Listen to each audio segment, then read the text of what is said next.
Hi, everyone. I'm Andrew Souza, the podcast lead over here at Apochromatic Unlimited, and I wanted to welcome you to our three-part Kobold Creates series. Today, we are showcasing an original one-shot by Transplanter RPG's own Connie Chung, and we'll be using Kobold Press's Tales of the Valiant system. Our incredible cast includes Jen Burr, Dusty Hill, Sailor Scout Austin, and Madam Ava. In this adventure, our heroes Chi, Sankofa, Raya, and Sacha descend into the sewers beneath Noctis to investigate a mysterious void incursion and discover far more than they bargained for. This project is produced by Apochromatic Unlimited and managed by the Melanin Mythos team, an all POC collective dedicated to uplifting and amplifying POC voices throughout the TTRPG space. Without further delay, let's dive in. Take it away, Connie. Hello, everybody, and welcome to this one-shot as part of the Kobold Creates program. It's called Dark Matters, and I will be your game master for tonight, Connie Chong, pronouns they, he, and she. We're gonna just launch right into the session, but first, some content warnings about content that may arise during this session. They include fantasy violence, blood, gore, complex and complicated relationships, both personal, romantic, and familial, divinity and religious themes, interpersonal conflict and drama, snakes, unsanitary conditions, drowning and the threat of drowning, and asphyxiation. So please be mindful of these content warnings as we do play throughout this session, and take care of your safety first and foremost as our viewers/listeners. And with that out of the way, let's begin.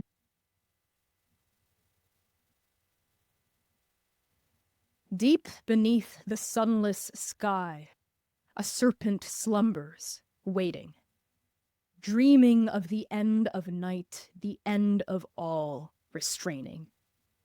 That which fetters can be undone, that which breaks can shatter. The chains that bind, the crowns that weigh, a divine by heresy fractured. Deep beneath the sunless night, an angel mourns and sighs, dreaming of the end of light, the end of chains that bind. Welcome to the Labyrinth, an ever-shifting, cosmically wondrous liminal maze that connects all planes of existence. It is the space between worlds, the gasp between words, the void between stars. Speaking of which, the void.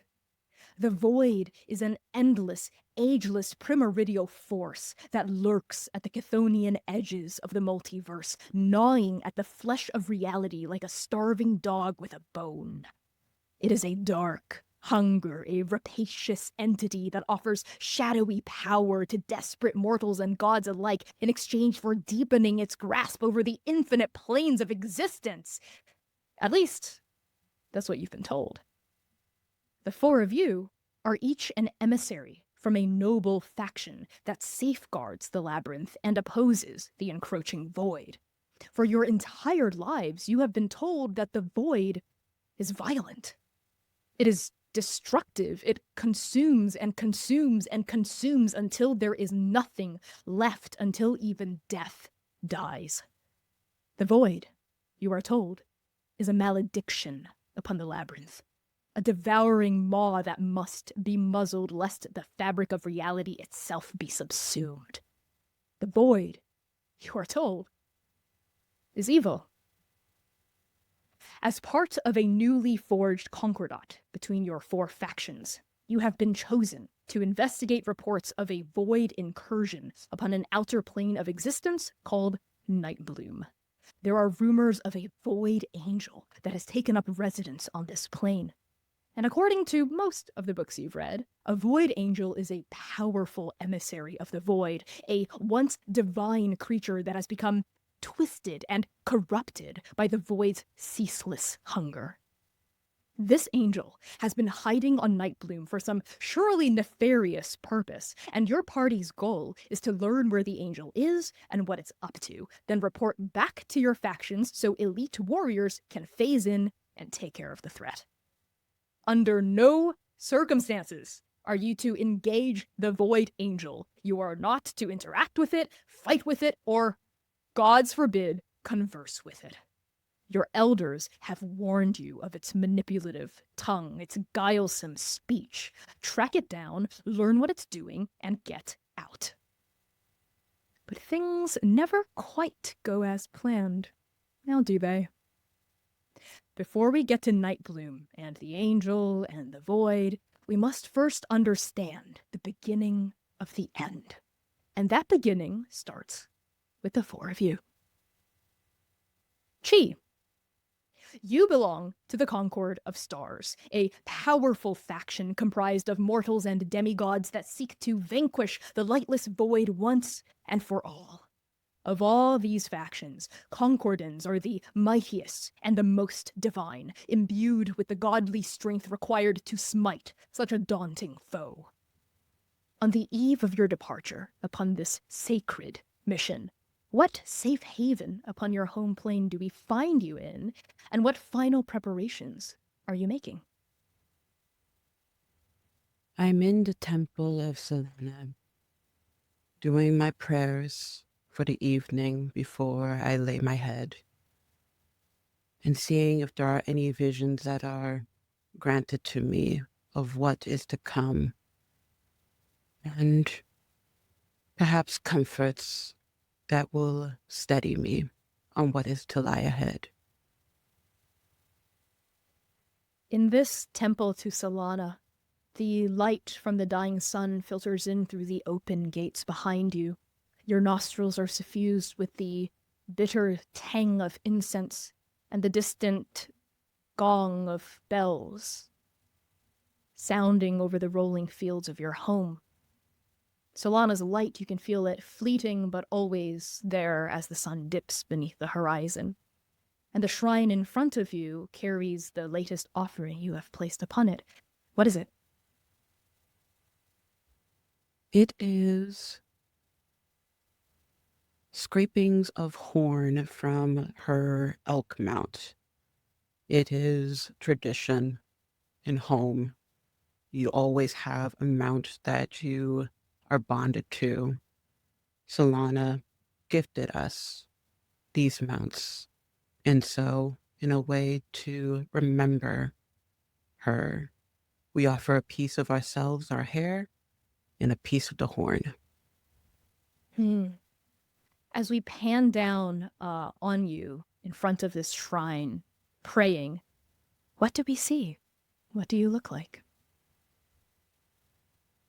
She looks somewhat small, kneeled, but when she stands upright, she is 6 foot exact.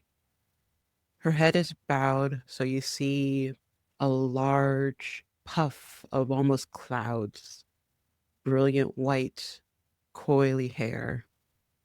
Her golden eyes closed, and in the flicker of candlelight, you see golden freckles dotting her face. She looks almost regal in a way. She is a courtier. And you see it in the jewelry, you see it in the rosary, and you see it in her posture. She is calm, she is humble, and she looks ready for what is to come.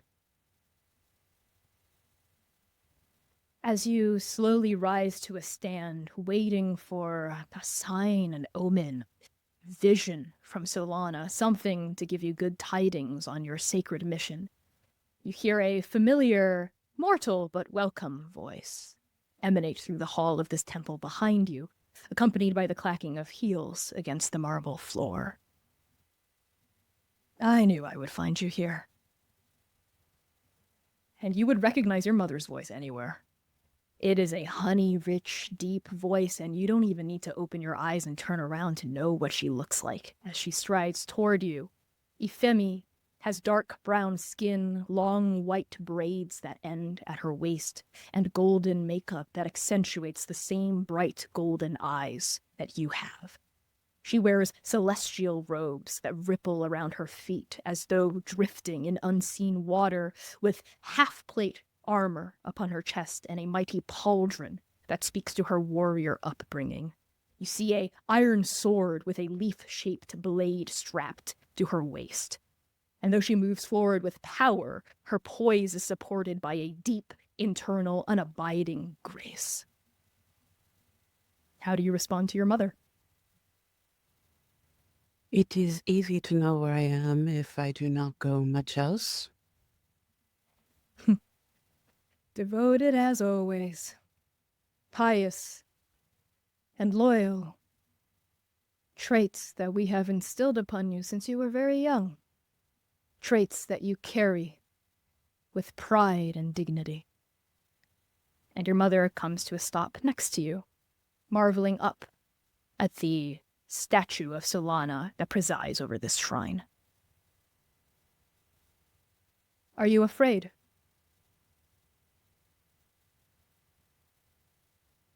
It is only natural to have some fear, but the fear is what moves us to do great things. And I can only hope and hold within my heart that through her, everything will be all right. Spoken just like your mother.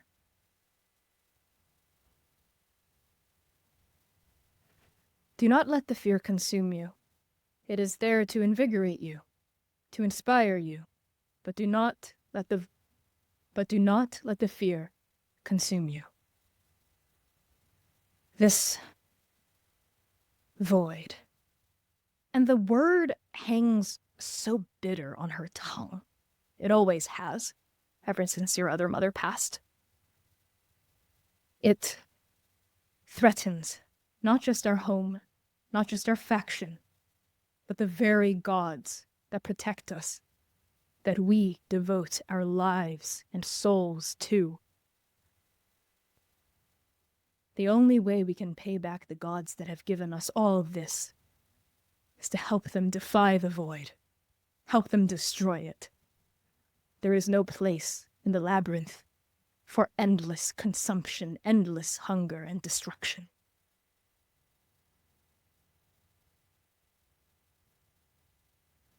Yes, my man. Good. You look ready. You look strong. You look unwavering.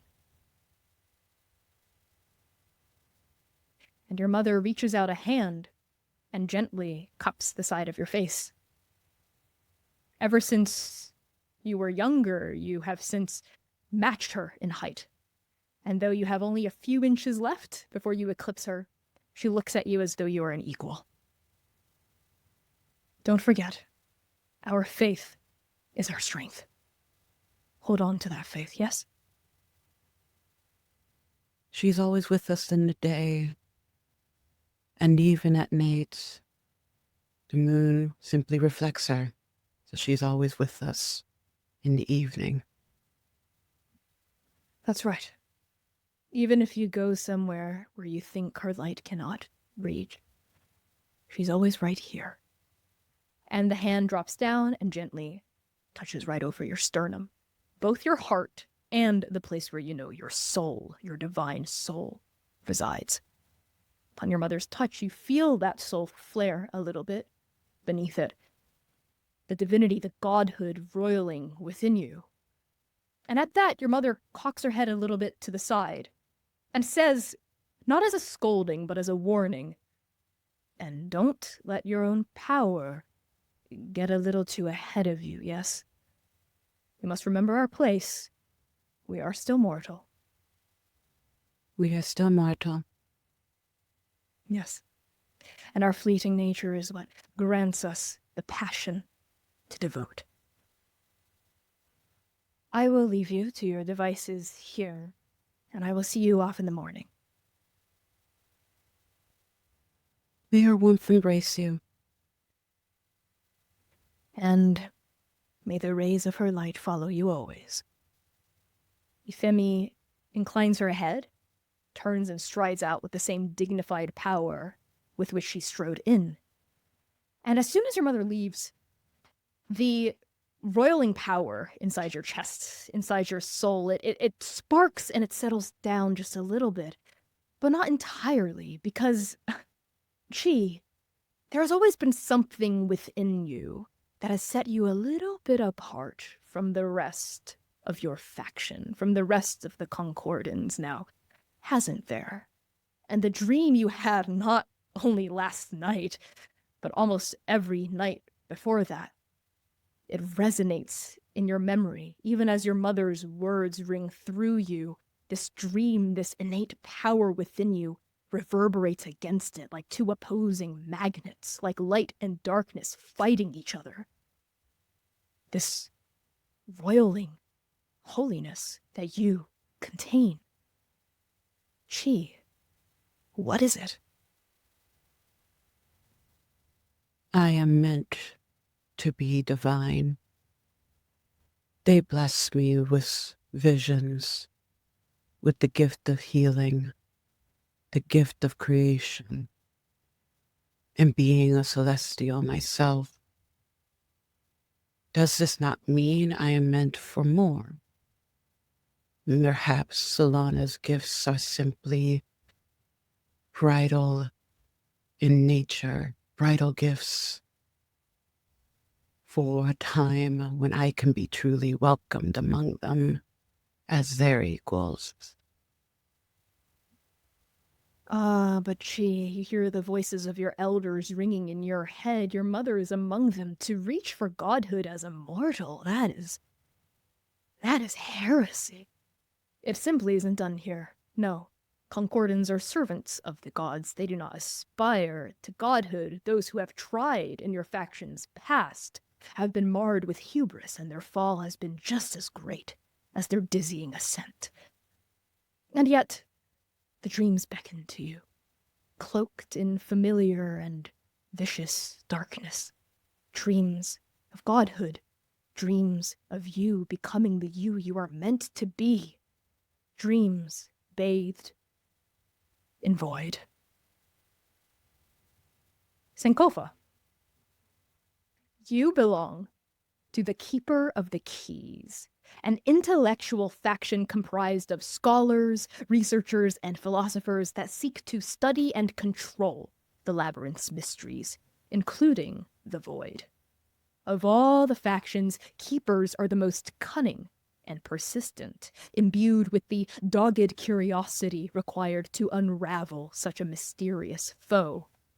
On the eve of your departure upon this research mission, what safe haven within your home plane do we find you, and what final preparations are you making? Sankofa has not left her lab to go home in the last 4 months. So she is in her lab. I think they have like some sort of like worm hound, like some sort of dragon like hound that is just like walking around, and the worm hound's like eyes are like opaque black. And there are these like dark flames rolling around me as I am like setting off little like I have like in front of me a very small contraption that is setting off little sparks as I investigate it, and the wormhound is like wandering around in the lab. Haha. As we pan across this systemic chaos, let's say, of your lab, where we see all of your notes, all of the in-flight experiments you may or may not be cautiously tending to, we land upon you as you're looking over and manipulating this sparking machinery. What do you look like? What do we see? Sankofa is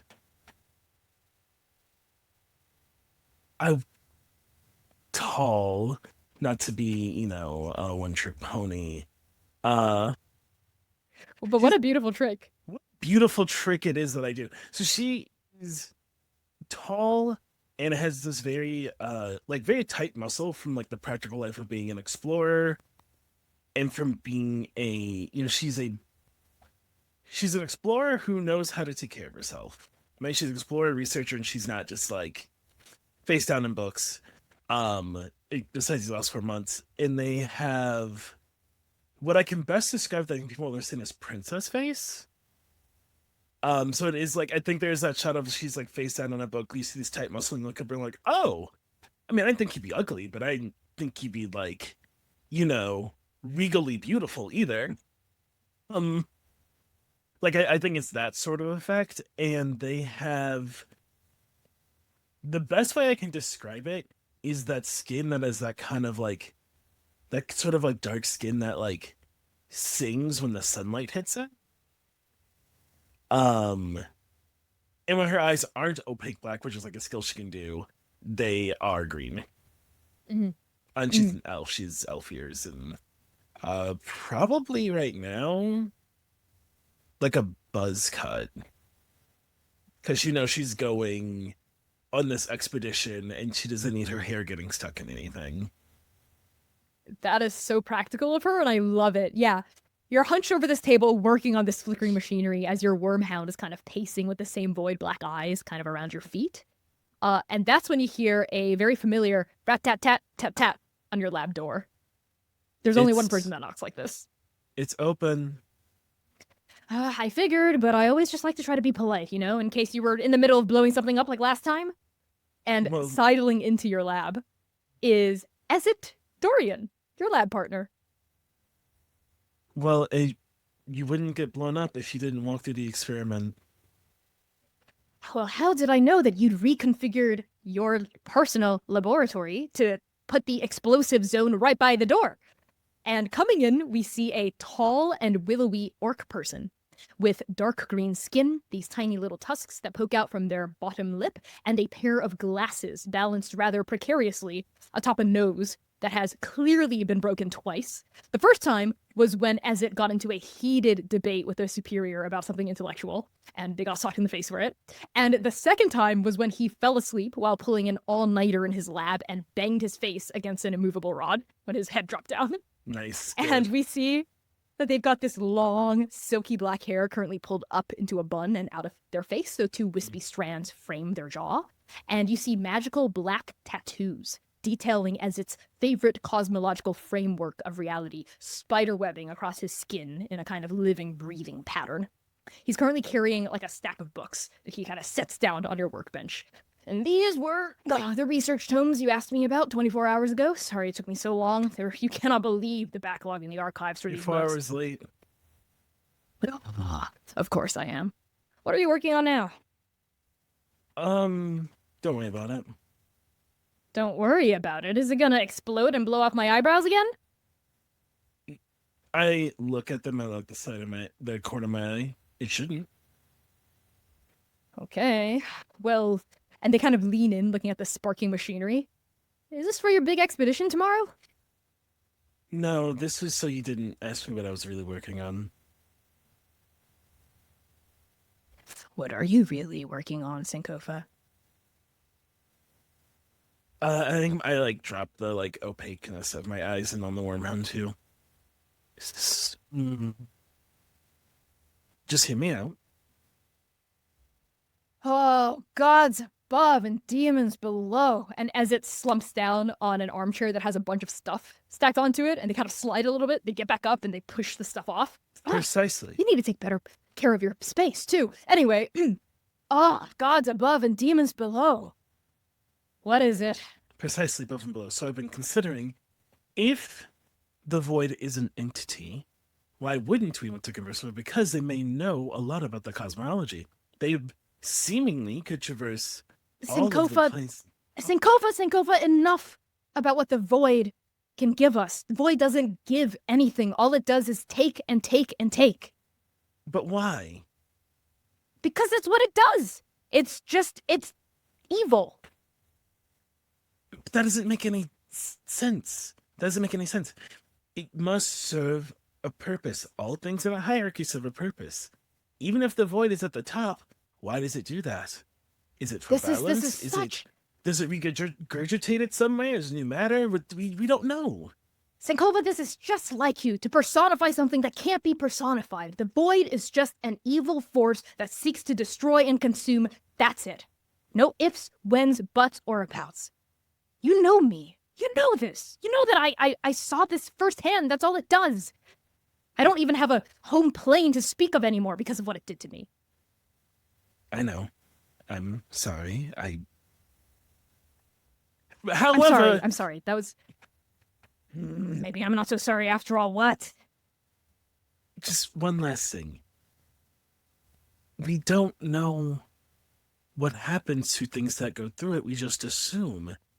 We are scholars. We try to find answers to the secrets out there. What if it just recycles the magic into something new? What if it's a normal decay? We don't know. We don't know anything about it. We just accepted that it's some monster, like it's a fucking fairy tale? Name 5 of the supposed evil wizards that people have dethroned that were just evil for no reason. They all had their reasons that didn't make what they did any less bad. I'm not saying it does, but we don't know the reason. And I'm telling you, Sankofa, there is no reason. And even if there was, and as it stands up and strides to you until you're face to face, I don't care. The void took my family. It took everything I loved.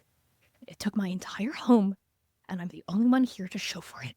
I don't care if it has the biggest sob story in the entire labyrinth. It's dangerous, and I'm going to stop it.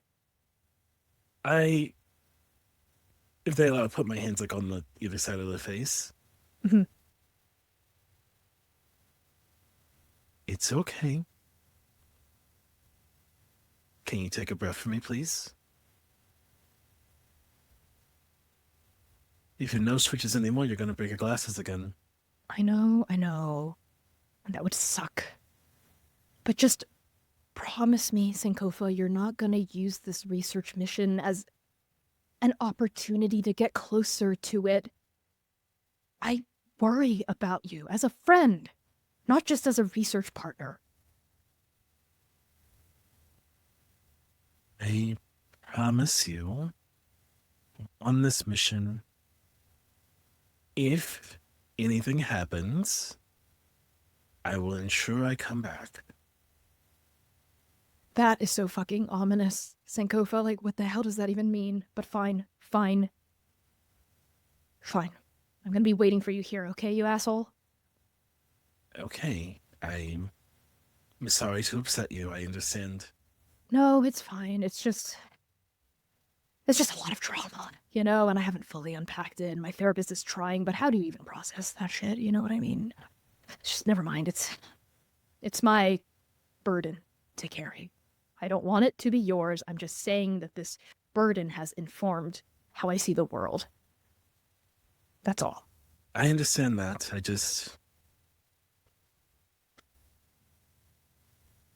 My worry, what if they find this thing, they figure out how to kill it, they kill it, and it's something... What if there's something worse behind it? What if it's doing something... It's bad, right? Okay. But what if its purpose is to keep back something worse? Or what if we kill it and we both know nature abhors a vacuum? What if the Yes, next thing we can't yes. stop? Then we'll cross that bridge when we get there.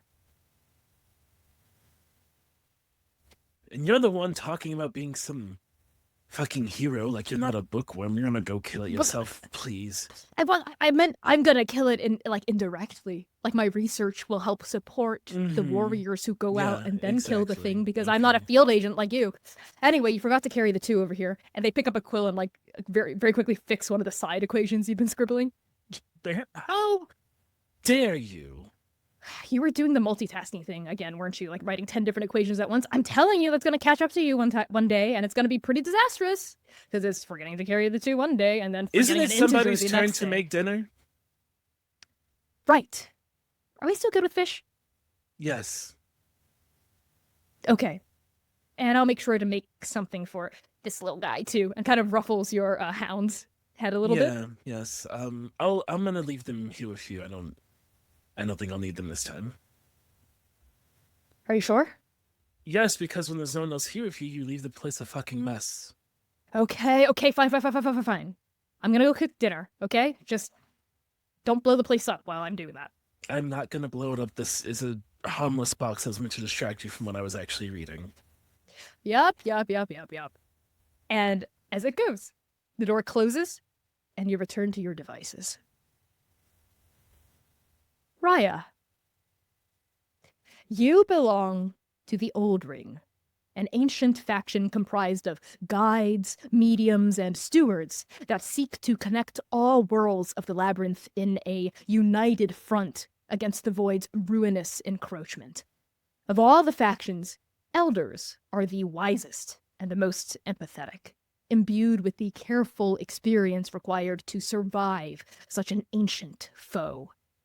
On the eve of your departure upon this wayfaring mission, what safe haven upon your home plane do we find you in, and what final preparations are you making?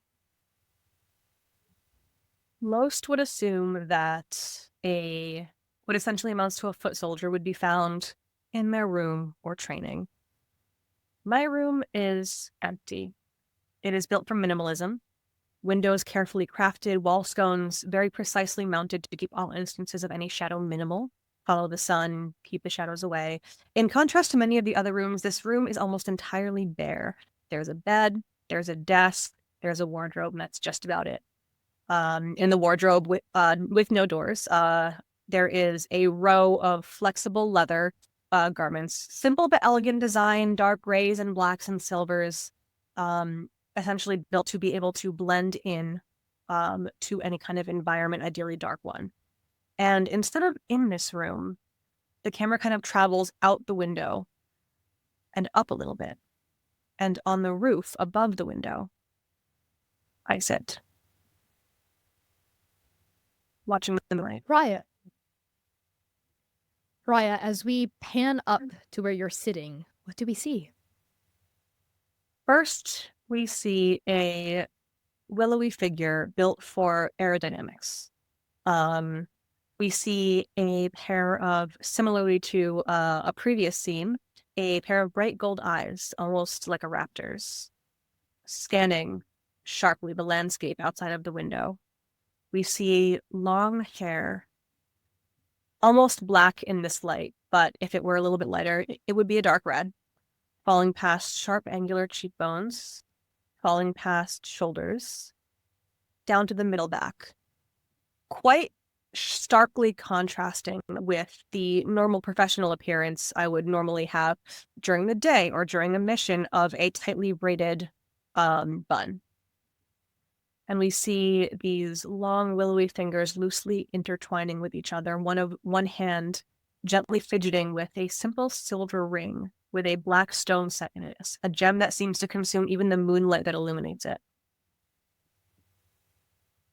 And there's something odd. There is a bulkiness about my back. Some deceptively small wings that are neatly folded up. And as I unfold them to stretch them, it is a mass of jet black feathers expanding into a pair of almost falcon-like wings that dwarf the humanoid part of my frame. The same wings that once, only a few months ago, were a tawny brown.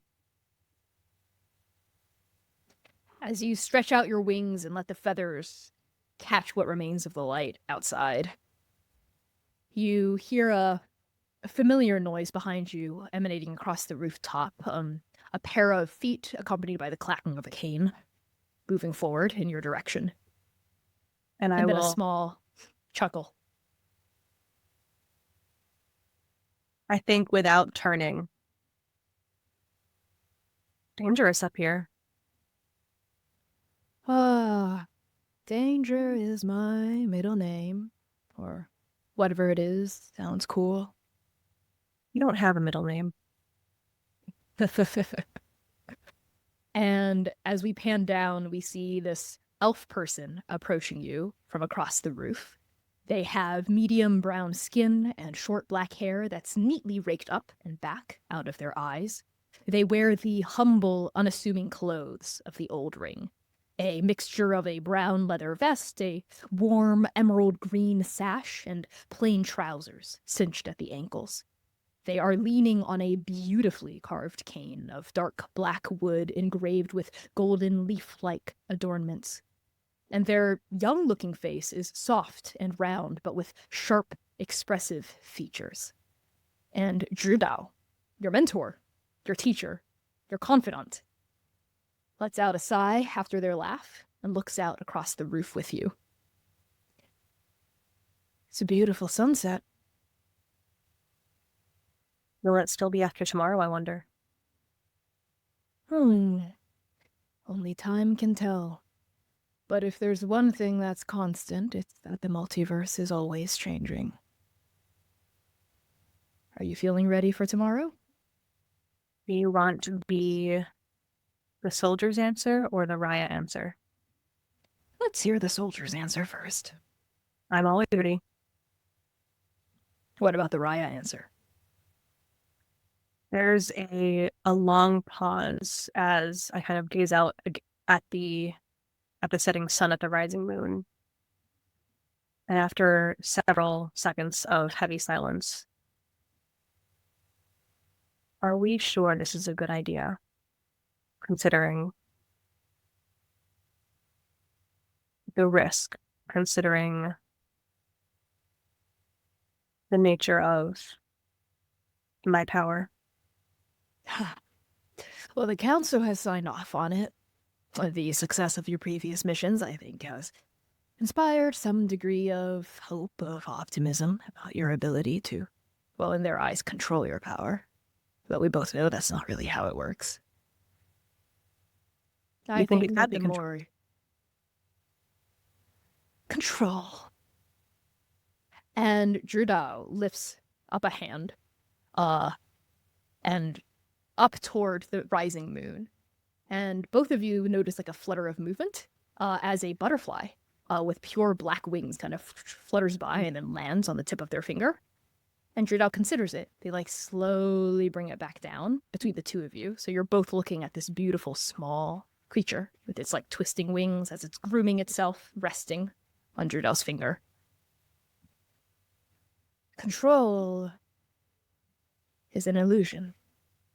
All of us would like to think that we have control over our lives, I think. And I think there is something to be said about the power of mortal choices. After all, if control were utterly out of the question, then it doesn't matter if I let this beautiful creature go or if I crush it between my hands, now does it? My path was already predestined. But I choose to let it go. And they lift their finger up and the butterfly flies off, free. There are some things we can influence, and some things beyond our grasp. But I think that thinking of it as control, what a domineering perspective, don't you think? Why not harmony? Why not respect? I've been trying to... There are a couple of incantations I've been messing with a little bit that I don't know if it's safe. There are some things, and I will hold up my hand, the same hand that has the ring on it, and coming from the ring, 4 small globules of darkness float from it, and they get smaller and smaller and smaller until they're just pinpricks. And then it flips into a soft glow. Not a black light, but a light that comes from the darkness. This is all I can muster, trying to turn darkness to light, and I don't understand why. Why me? Sometimes there isn't a reason at all. Sometimes things just happen to us. We just happen to be in the wrong place at the wrong time. Or, in your case, the right place at the right time. For all of the old rings, superstitions, and rightly placed fears about the void It did do something that no other force in the multiverse can properly do. It brought you back, didn't it? And for that, I suppose I have the void to thank. But don't tell the council of this heretical speech now, would you? My lips are sealed, and should I ever come face to face with the void in person, I will convey your thanks. And my own, perhaps. Perhaps. But the void, like a blade, it can cut in both directions. Its power is immense, yes. But it is not to be feared simply by existing. I do believe it is to be understood, as we've been trying to do with your newfound power. Ever since the incident, ever since your not death. Yes, the void is dangerous, make no mistake about that. But anything in this world, when pushed too far, can be dangerous, can't it? Even a mouse under the paw of a mighty cat will turn and bite. You're starting to sound like the Keepers. Ah, the Keepers. The Keepers in the old ring, we are not so different, I think, despite our many ideological and practical disagreements about the best way to contain our enemy. Do you Our think enemy. maybe the Keepers could help? Perhaps you will be traveling with the Keeper tomorrow, will you not? Exactly my thought. I wonder if they might have more insight than, dare I say, the elders. Well, let's hope that the Keeper that lands in your party is an open-minded one, and not one of the ideological crusaders that sometimes exist within their ranks. I think if I haven't turned on us yet, then maybe there is hope. Maybe it's not so corrupting a force as we think. Perhaps. And Judao turns fully to look at you. Not just at you, but within you. And you know that Judao has this power, this ability, the ability to peer at a person through their eyes and see their soul. And Judao says, ever since that day, your soul has changed color. It used to be a vibrant, beautiful brown, the same color as your feathers. Now it's intertwined with the dark purple of the void. But not in a way that contracts and fights itself. I only see that when you get afraid, my friend. Don't let the fear control you. Your curiosity and your desire to know more is your strength.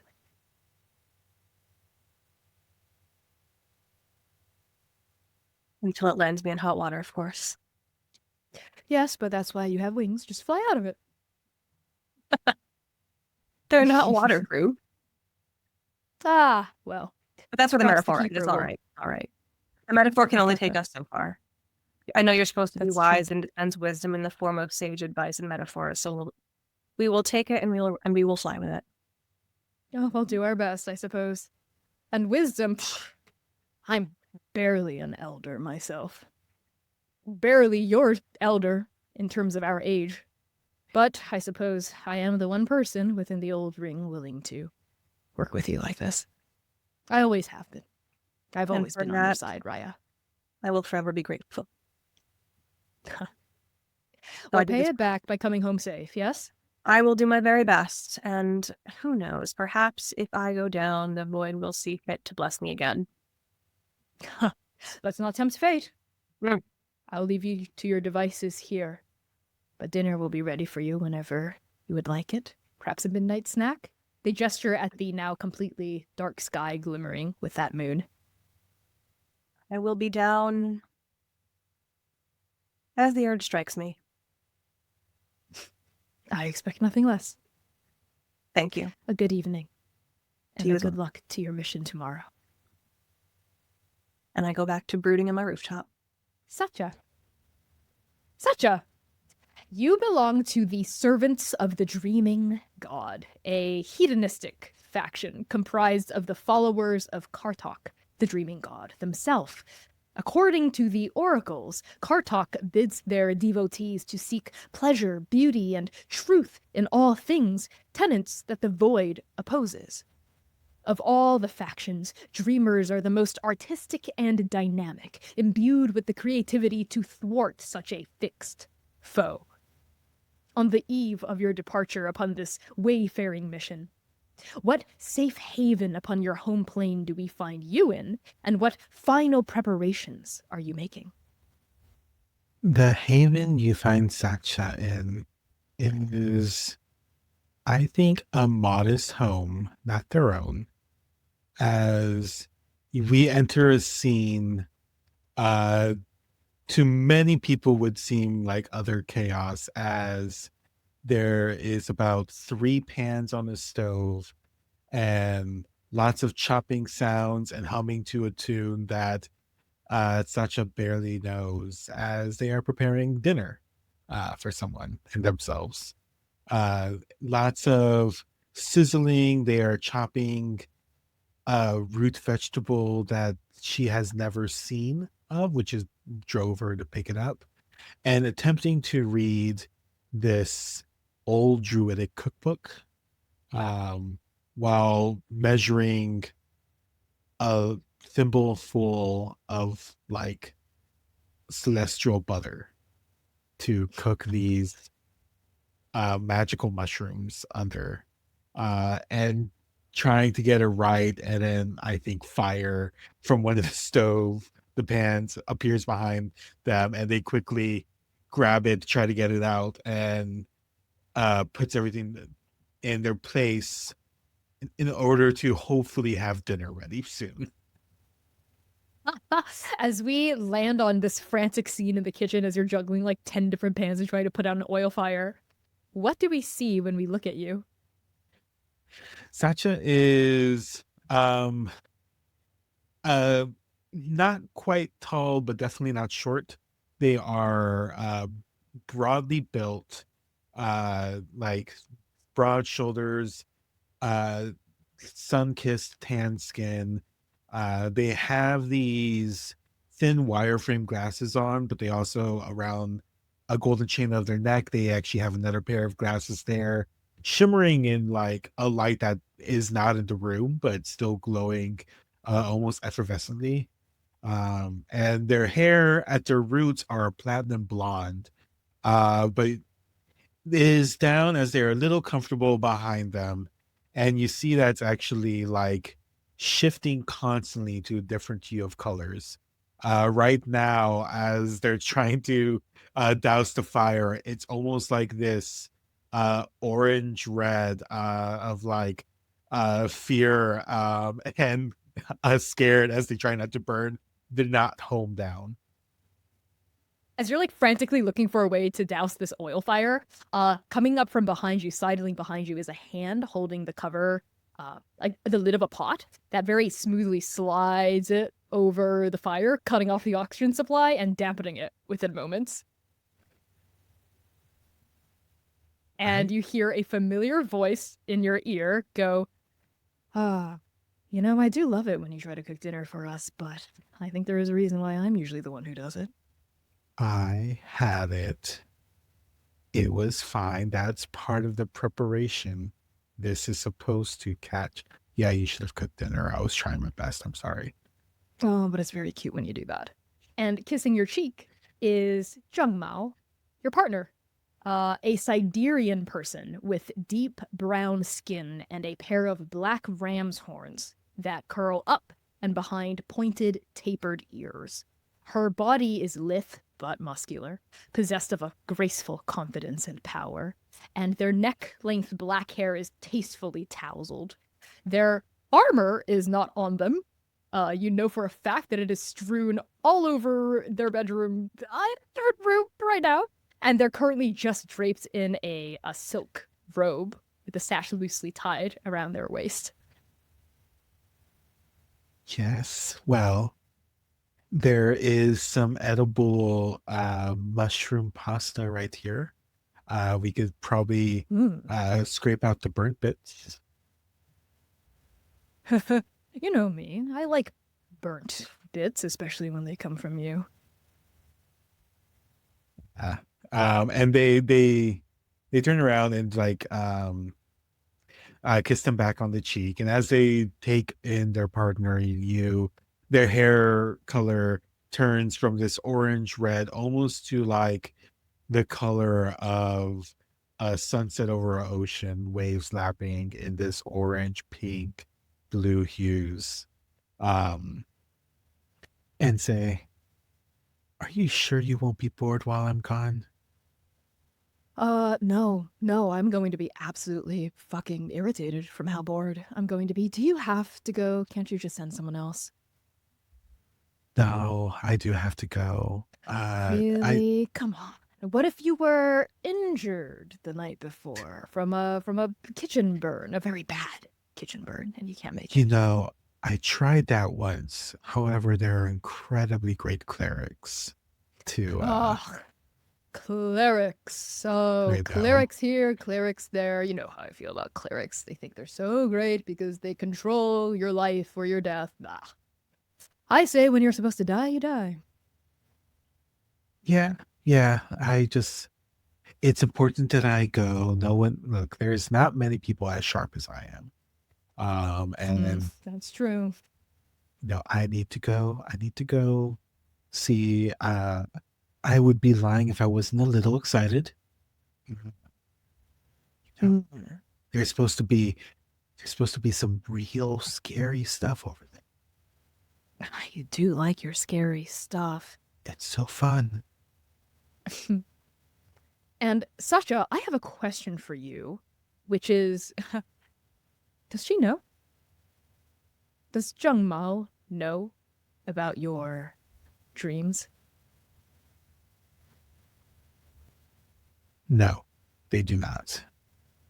Okay. Does anyone know about your dreams, or do you keep it to yourself?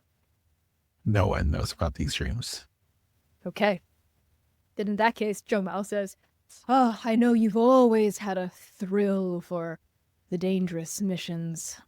What's that thing you said to me that one time? Fear is the best aphrodisiac." I disagree. Chocolate is the best aphrodisiac.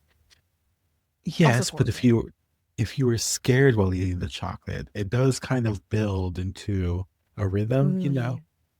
Maybe we could try it together sometime then. But in order to actually try it, you'd have to be here and alive, so don't die, okay? I would I kill you if you did. I wouldn't dare. Look. And they're going to like put the back of their hand like with their fingers pressed against their cheek and say, Kartak did not need to show me to you to know that you are the most beautiful thing I've seen. Ah, fine. You know just how to get to my heart. Shameless flattery.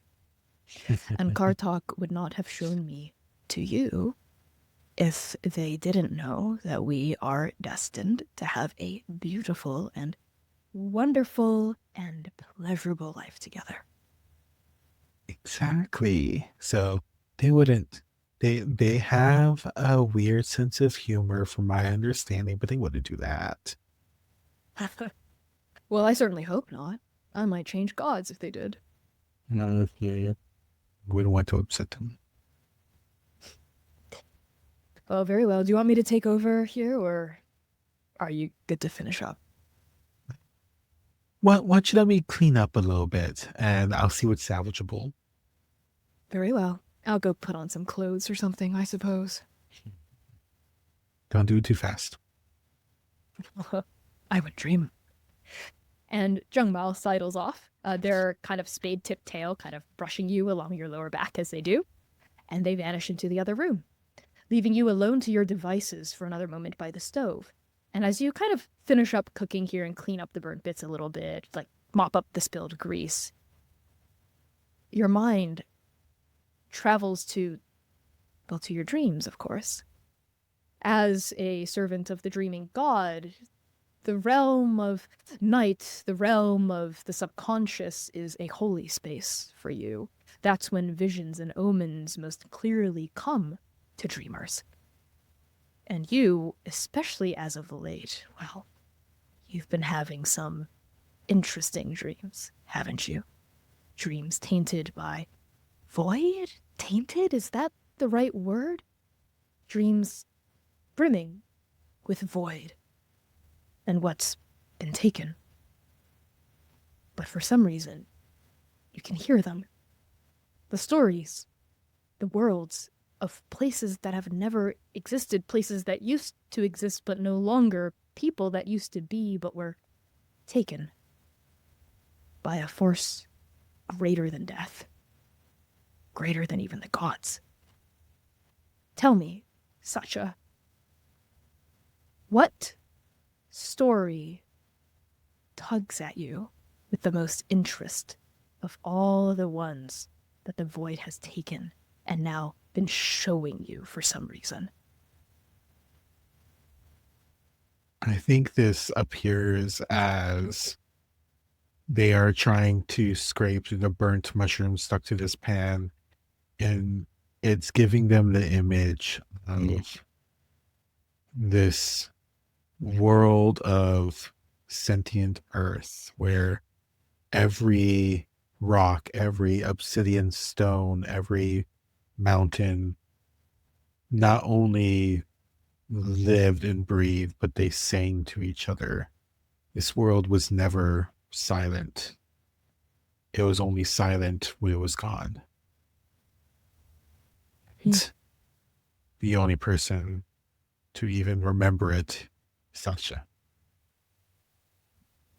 The song of the rock reverberates within you as you scrape up these burnt bits. A deep melancholy, a deep sadness that belongs to the rocks, that belongs to the song. You can feel it, you can sense it. It wells up in your mind's eye. The sadness of it, the terror of it, the peace of it.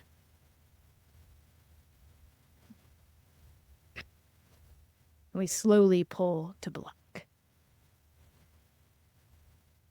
The plane of Nightbloom thrives in eternal darkness. Under a sunless sky, bioluminescent flora and fauna dot rolling fields of mossy reeds, purple lakes teeming with neon coral, and ambulatory mushroom creatures that the locals keep in colorful herds, harvesting the magical spores that they generate for all manner of recipes and potions. We pan across this brilliant nighttime landscape to find massive structures of marble and glass spiraling upward toward starry heavens. We see hanging gardens glimmering like the cosmos themselves, tiered temples seething with incense and offerings, and residences carved out of bedrock and loam. This is Noctis, the capital city of Nightbloom, and the plane's crown jewel. Here, locals pray at shrines, walk down tree-lined boulevards, and shop at open-air markets under the dazzling silver light of the perpetual stars. Chi, Sankofa, Raya, and Sacha. We find the four of you at the entrance to the Noctis sewers. A yawning corridor twice the size of a subway tunnel with massive iron bars fitted across its aperture. This entrance is built into a deep drainage channel, essentially a glorified ditch on the outskirts of town. The four of you stand at the bottom of this long ditch, facing the crusty, rusted bars at the entrance tunnel. These bars are spaced widely enough that you can easily squeeze through, but not without getting your clothes a little, dirty. For the past week, the four of you have been working together to investigate reports of a void angel in Noctis. Your efforts have yielded fruit. Rumors of deep rumblings coming from beneath the city somewhere in the bowels of its sewer system. But the real clue is found in the fungi. For the past 2 weeks, locals have reported a dark purple sheen, glow, coming from local crops that grow directly above the sewer system. And you have seen these crops with your own eyes, and you know it to be a clear sign of the void's presence. Which brings us to the sewers. So Chi, Sankofa, Raya, and Saksa, how do each of you take in this rather unpleasant smelling entrance to your mission, and how do you conduct yourselves within your group? Okay. Sankofa just looks.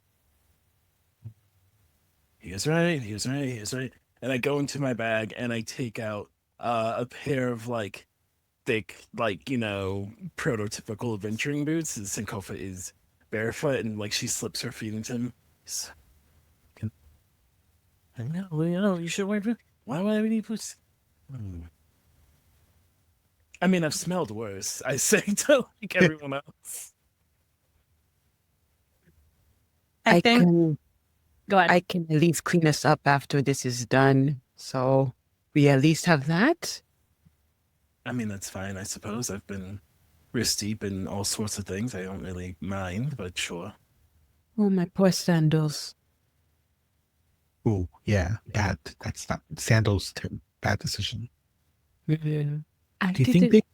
Big spare pair of boots. I always bring an extra pair. Oh, well, thank you. I'll repay your kindness. No need. As I dig into my pack and bring out my spare boots, because I have certainly been caught in void sludge at least once.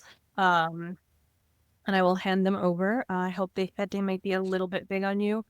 And one notable thing is that because I think it's fun, Raya does have a necklace of adaptation, so I do think it's filtering out like a little bit of that stench. So she seems a little bit more comfortable in the sewer fumes, I think.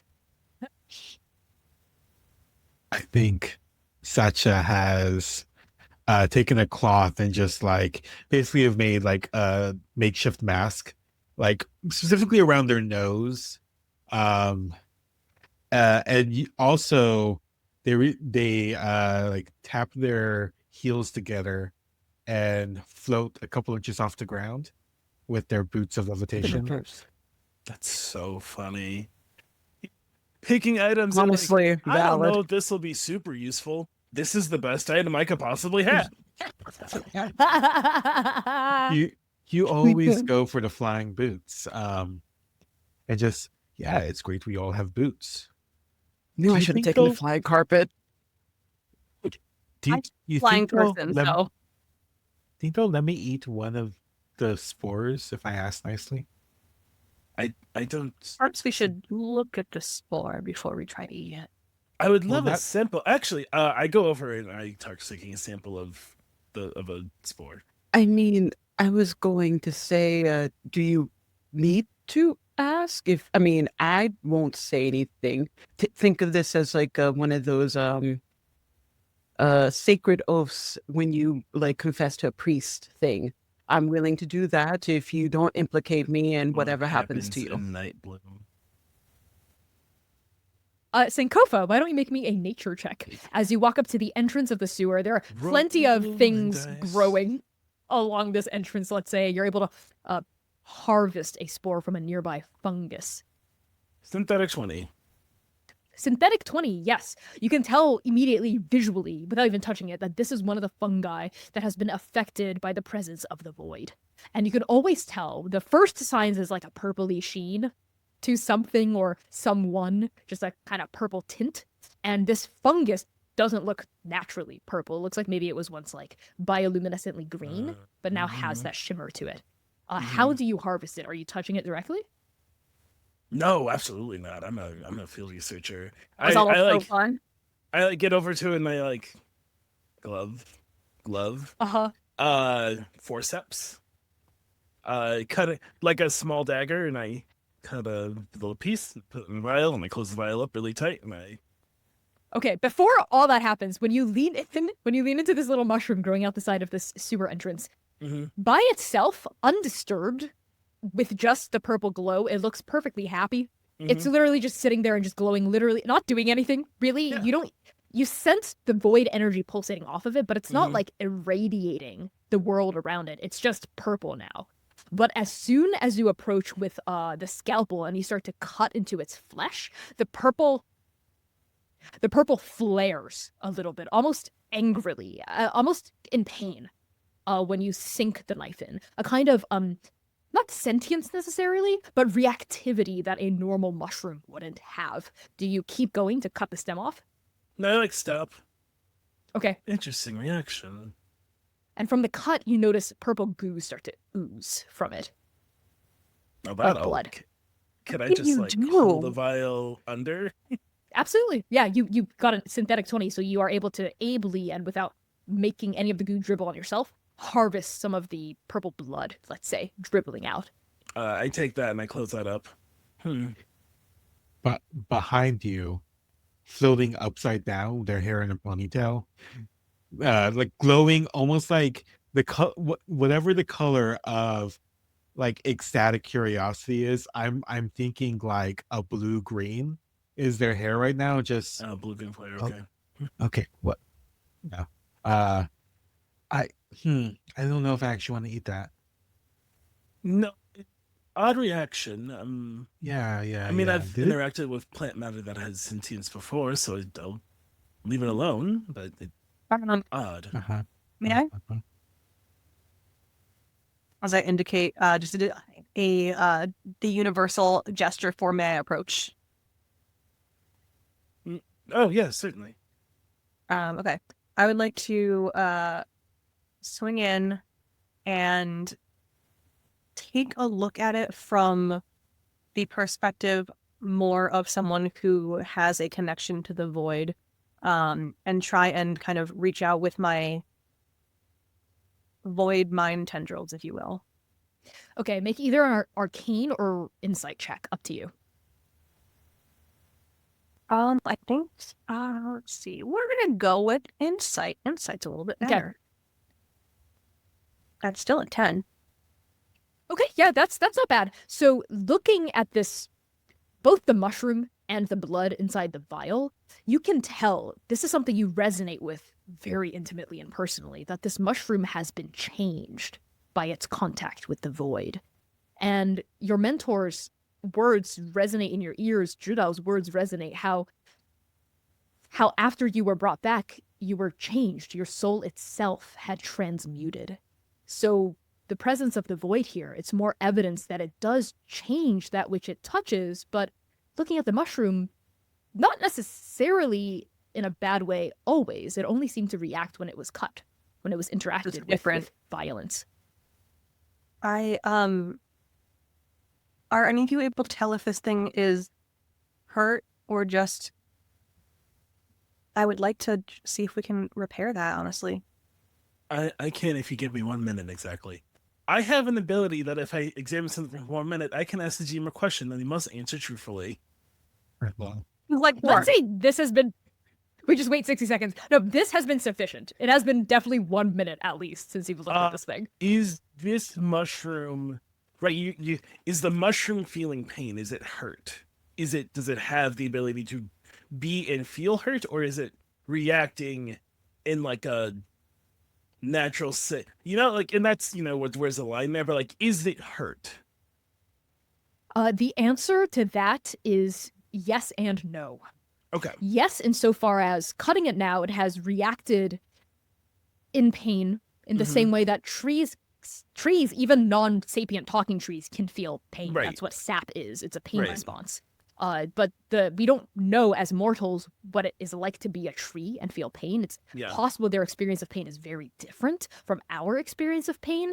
That being said, looking at this thing, you also notice beyond the bars of the entrance, other fungi growing along the wall, all of them glowing as soon as you cut into this thing and rippling deeper inside with that purple glow, like it was sending a neural response deeper in.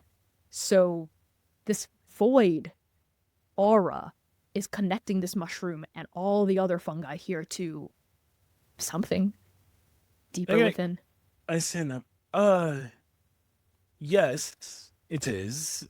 However, I think it's, less this one felt pain and more so, and I point, something deeper also felt pain. Not to say you can't stop this if you have a way to... Right. I mean, I ask because I have one of my abilities gives me the ability to fix objects, but I don't know if this is an object or a creature. You can I try suppose and we can find try out. and find out. Yeah, I would like to cast Mending on the mushroom. I Oh, will yeah, say it works. I will say it works. It is both an object, a plant, and a creature at the same time. And a body part. A body part, you can sense that. Ooh, an extremity. Yes. What does it look like as you cast Mending? So normally when I cast Mending, it comes out as just a wave of energy that knits together the two halves or the two bits of whatever it is I'm fixing. I think in this case, it is a small tendril of this deep purple darkness veined with black that kind of leaches out from the ring and creeps along my fingers as I reach out to gently brush the mushroom where it had been cut. And as I trace my finger gently along that cut, it slowly seals closed. It's not perfect. Once something is hurt, it never will be, but it is at least no longer oozing. Just put it in words, awful words. So for the rest of you, this is not necessarily the first time you've seen Raya use magic. But this is perhaps one of the most obvious times where you've seen it, where you've seen a very familiar void purple tendril leap out from them and attach itself to the mushroom, then seal it up. And all of you can sense that whatever magic, whatever power Raya is commanding is very similar to the magic glimmering off of the mushroom. Are you also made of mushrooms? I think that's the wrong question, but you're close. No, as far as I'm aware, I'm not made of mushrooms. Okay. Are you? No. No. You thought about that for a long. I have a question for you, Raya. Yes. When we're done here, do you have a need to rush home? I mean, I will need to report Answer any carefully. findings. I will need to deliver a full report, but I don't see a reason why you cannot join me. If you have more questions for my order. Thus the order are more you, but that suffices for now. I do have questions for you as well, so we may want to connect once this is resolved. But in the meantime, I do believe I think she looks at Satcha. It's like, do you have questions for me? Because it seems like those two have questions for each other. We have questions for each other? How are you feeling? Doing all right? I'm quite all right. I was about to set up the censer so I could at least have nice smelling smoke while we go in, but otherwise I'm okay. I wonder if the smoke would affect whatever the circuit of mushrooms. It's not a circuit. Is it a circuit? It looks like a neural network. Okay, so circuit adjacent. Well, we'll find out. Well, I guess I will try right now and see if that affects things. I think the way that she's setting it up is she's going to do dancing light, so like at least like emanates a light around her, and she will set up one of the incense, and it smells like cinnamon. We'll do cinnamon. Okay. Is this specifically an incense censer mix that you would use as a priestess of Solana? Oh yeah, I think so. She likes Okay, spices. so like it's like warm and spicy, yeah, like feels like sunlight, which I think to you is a great comfort in this sunless world. You haven't seen a sunrise in 7 days here, Chi. As you put together this censer and you start to light it, right, and the smoke starts to waft out of it, and the dancing lights begin to glow, how are you coping with it? The distant absence of your goddess here. This is the farthest you've felt from Solana in a very long time. I think it is just the repeating mantra of the sunlight and the fires within me And as long as it's within me, then the goddess is within me. If there is a shadow being cast, that means there's a presence of light. And through that, she is here. Your faith and your devotion, as always, grounds you. And as the smoke wafts out, smelling very pleasantly of incense and cinnamon, and it drifts in through the bars, all of you watch with rapt attention as the smoke brushes against the walls of mushrooms, and all of you see the mushrooms kind of pulse out and in as though they were filigree on the inside of lungs, breathing in smoke. They're kind of like wafting, almost like seagrass, but they don't seem to be like clenching or in pain or anything like that. They just seem to be breathing it in and rippling in like a glowing wave all the way down until it reaches out of sight. Yeah, I think the mushrooms like your cinnamon. I love that. I love that for them. Mushrooms and cinnamon. Well, you know what? This is my job. I will take the leap and squeeze through the bars first. Okay, was gonna say- you don't even make a roll for it unless you're trying to avoid getting gunk on you. If you're not, then just some gunk gets on you. I'll It's fine. It just gets on your Gunk clothes. me up. Yep. You squeeze through. Your feathers get a bit Gunk gunked, me up. but you're through. Too far you go. I definitely do like that little like bird bath shake to get some Yeah, of the the gunk off. Absolutely, when you're I thought that past was the bars, cool. yes. I would like to go on no gunk. Okay, then that is going to be a dexterity check. Acrobatics. To see if you can ungunkify.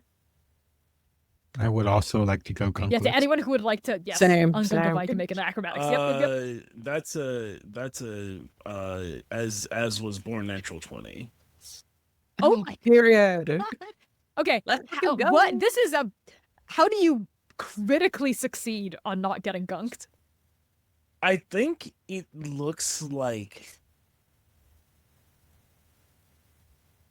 upon being also being a researcher, I'm a martial artist by trade, and I think it is like in a lot of times we watch a martial artist move and they aren't fighting. It's like a dance, and I just like I slip through, and the muscle control I have of my body is in such a way that I effortlessly like move like a wave through it in one motion and come out on the other side. Well, that wasn't so bad. Yeah, What is it's awe-inspiring. It's jaw-dropping how you move in this moment. It's like so fluid and graceful. I think the one thing internally, I'm like, I'm so glad I shaved my hair because my hair definitely would have. Love it. Chi, what did you get? I got a 19. Yeah, that's sufficient. Still very good. And you're able to sidle right on through without getting any of your beautiful cleric clothes or robes wet or gross at all. Perfectly executed. What about you, Thank Satya? goodness, because I have so much hair. Despite being very, very dexterous, I got a total of 12s. You know, the DC was really low, but it's not your most graceful effort. You don't get gunked, but it looks effortful. It looks like you had to work You, like, at it. Pause for a second. I mind you, still floating this whole time. So it's kind of like a mix of like kind of like swimming in the air, and they get right in front of it and stop and just. It's like you're trying to put a puzzle piece. Processing. Yeah, you're like trying to rotate. Rotating. I feel like at some point, Sunkova just kind of like, okay, now stop moving and just like maneuvers you through the way. Oh, thank you. Think. Gosh. Meanwhile, I'm sitting here with my I- gunked up wings and hair. Yeah. I textural nightmare could not. Why do you think I'm floating? Speaking of, could you hold this other end of rope, Rana? Yes, why? Because I'm floating. You want me to walk you? Yeah, you're strong, right? I don't do quarter combat. On a scale of 1 to 20, like my physical prowess is about an 8. Okay, great. You honestly just around your waist. You don't even have to hold it. Wait, Chi, do you want to walk the No, I can tie it to the staff. I can tie it to the no, staff. walkie. You're doing walkies? I need to write notes while I'm observing. I appreciate all of you. I can't This, believe by I'm the using way, retrograde far from the staff for first this. time this has been requested. No. You're like, I need to write notes while and I'm me who's just been writing notes while we walk. Different ADHD is going on. Yeah. But yeah, we let's move it. Let's get down Suncopa, this perhaps tunnel. you and I in front. Sure. I planned on being in the front. You can also be in the front. I will be in the front, but like a little bit behind you. I'm like front and a half, I think. Front point Right. 5. This is a wide enough tunnel that all of you could walk 4 people abreast and still have room, but you can be in whatever configuration you want to be as you progress. As your group continues deeper into the sewer system, you notice that the fungi growing on either wall, as you get deeper and deeper, it gets thicker and thicker. And the presence of the void also gets more and more intense. To the extent that when you're about 30 minutes deep into the sewer system, you begin to feel it.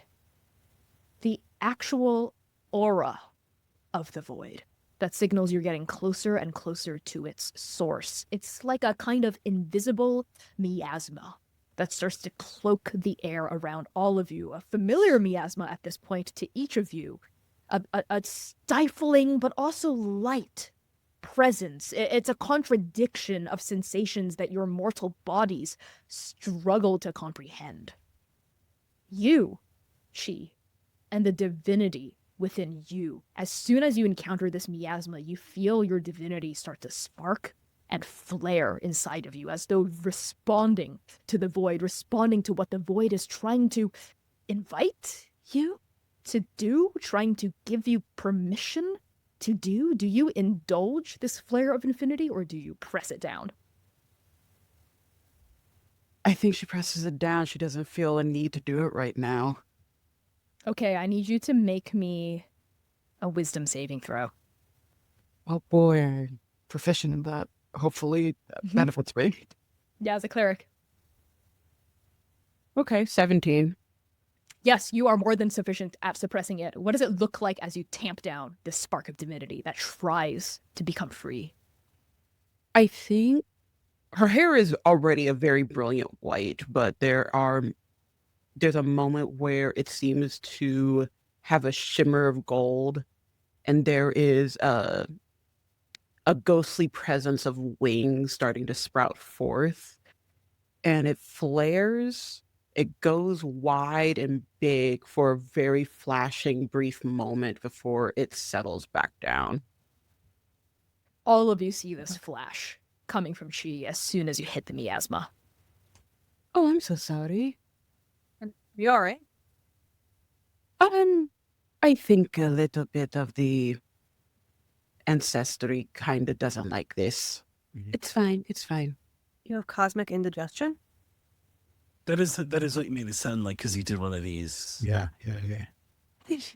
More chest, not Cosmic stomach. heartburn.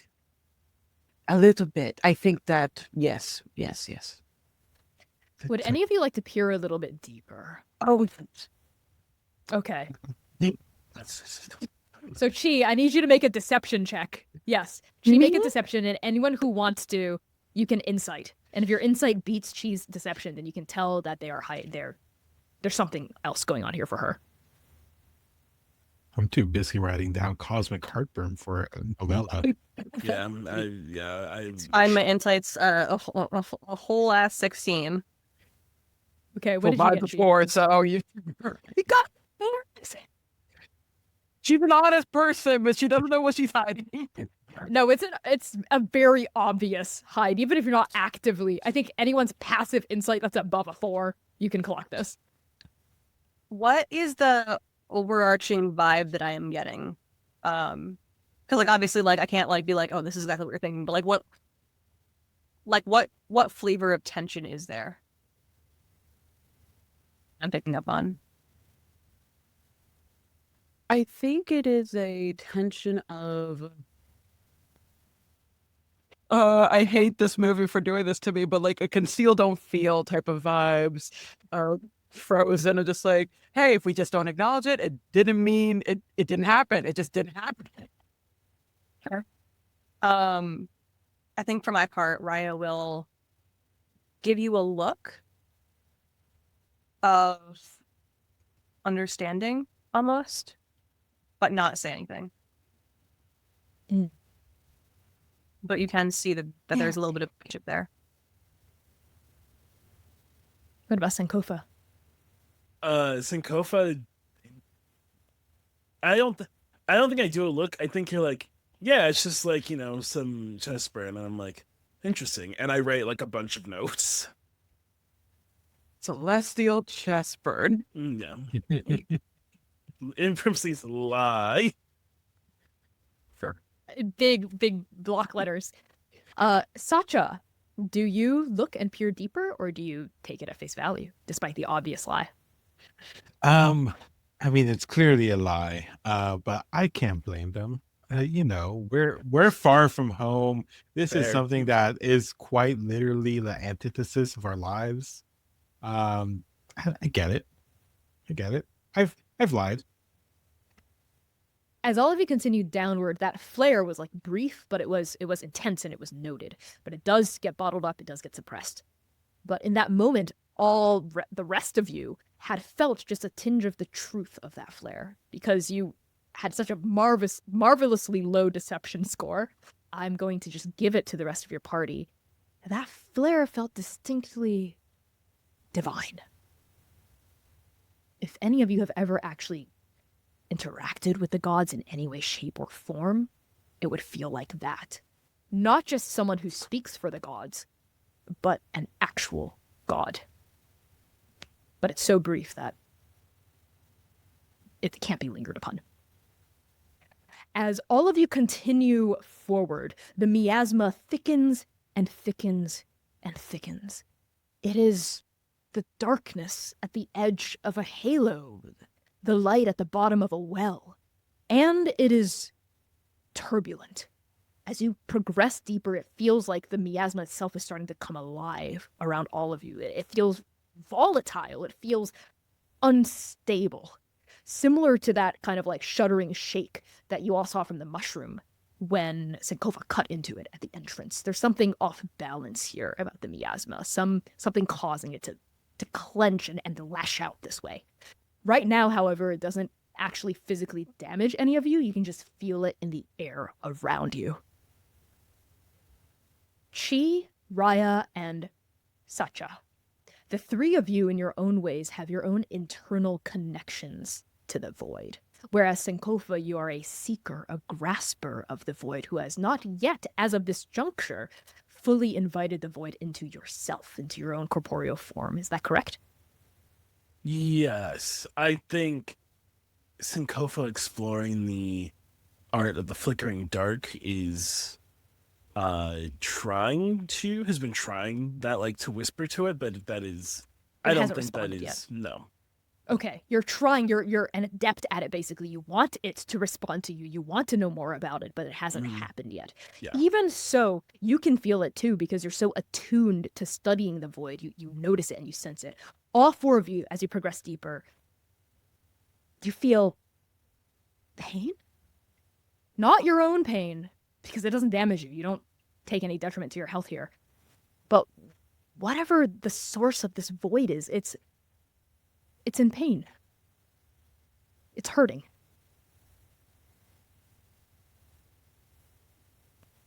Does anyone else feel that? Distress. Yeah. That's peculiar. For many reasons. One, what could hurt it? Two, why are we feeling it hurt? Well, we heard it at the entrance.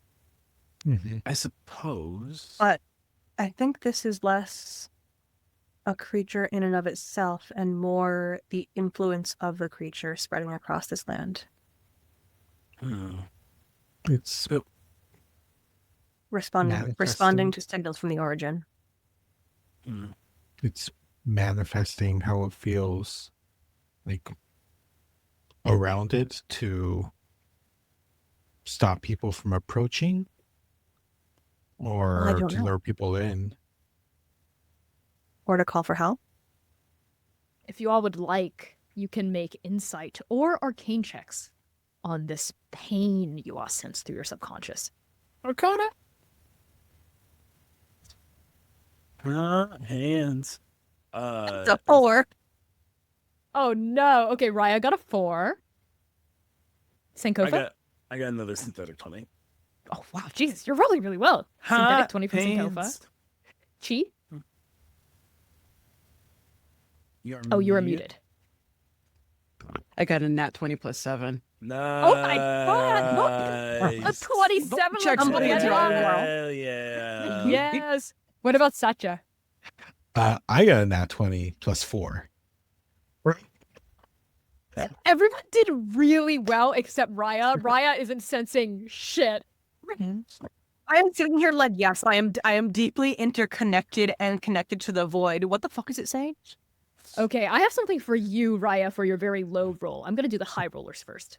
So Satya, Sankofa, and Chi, try to sense the exact granularity of this pain, let's say. You can sense that it is coming from whatever is the source of the void here in Noctis, in Nightbloom. Whatever is creating this void is in pain. Not just that, but it's a kind of really deep, searing pain that is staying with them and is giving it or them or whatever it is or whoever it is some trouble. It feels almost like an old pain. Not too old, not years old, but maybe a few weeks old. Because you all rolled so high, you can sense the exact contours of this pain as well. It feels like a deep stab in each of your guts as you focus on it. Like something has speared each of you through the waist, almost, as you feel the empathy from this pain. Raya, as you notice that the rest of your party is kind of focusing and fixating on the exact contours of the void, you yourself also attempt to do so. But instead of sensing any of what I just described, you feel the gem on your finger attached to the ring. You feel it flare. And when it does flare, you feel your own void within you flare in response. Your personal void, the part of your soul that is touched by this shadow, by this entropy, by this nothingness, is resonating in kind with the void from this other presence. It's almost like they're trying to communicate with each other. And I want you to tell me in this moment, do you let it in? I think I look between my companions and I look at this. I look at the walls. I look at the way that these fungi are kind of contracting in this pain. And I realize we might be able to do something about this. So yes, I let it in. I will open my mind. I will allow it to seep. Okay, I need you to make me a con saving throw. Okay. 15? 15? Okay. You open your mind, you open your soul, and you let it in. And this void from this other presence floods into you. Not to take you over, but almost as though it's exploring you. Like two animals meeting for the first time in a forest and they're sniffing you. Floods into you. Not to take you other is dangerous, what the other want each other out. They're trying to figure out if the other. So what are you?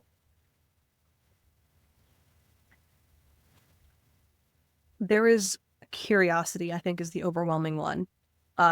There's curiosity. There's a little bit of nervousness of, have I just done something irreversibly dangerous? But a lot of it is, I want to understand. A flood of emotions enters you as well. Curiosity, yes. There is suspicion. There's hostility. You sense it there. A hostility and suspicion amplified by the pain that it's feeling. Whatever happened to this thing, this person, this creature, this object, is coloring how it's interacting with the four of you now. It's suspicious, it's hostile, it's careful, it feels attacked, it feels threatened. But you also sense curiosity, especially as it senses your curiosity. You sense interest, you sense empathy, a kind of understanding of your position. As this void floods against your void, do you continue to let it in? Because if you do, you will take damage, but you will learn more. I think it starts to scare me as I realize it's pull starting away. to hurt, and I think I will Okay. slam that door closed. Okay, yeah, you slam that door closed as soon as you sense like an open hand coming through the dark trying to reach out to you, but you slam the door in front of its fingers before it can reach through and touch your soul. And you are back in your body. And you notice that through all of this you had stopped moving while you were communing with this entity, this creature, whatever it is, while the rest of your party had been able to be a part of their senses and move forward. Yeah, I think they just kind of come back to breathing heavily in a cold sweat almost, as I realize however far the other three have gone.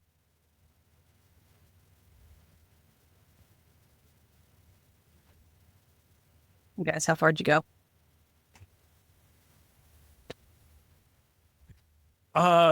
Man, me? If no one told me to stop, I didn't stop moving. So I don't know how long that whole situation was, but I could be as far as 80 feet away. Oh, Jesus.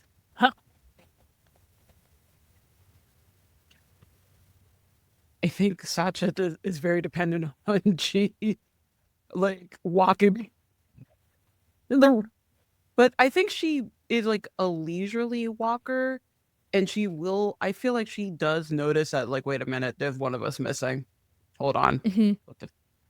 I think Sasha would have let the rope loose a little bit. So it's like a balloon with a really, really, really long string at this point.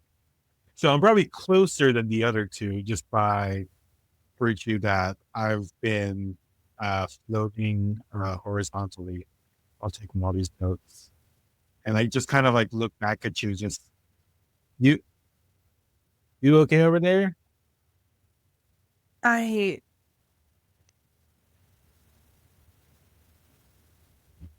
know we know there's something at the end of this, but it's scared.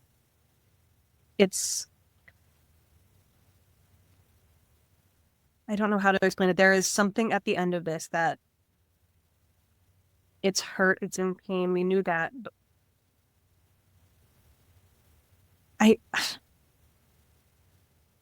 do you know how when someone is drowning, they sometimes take their rescuer down with them? For a moment, it felt like that was about to happen.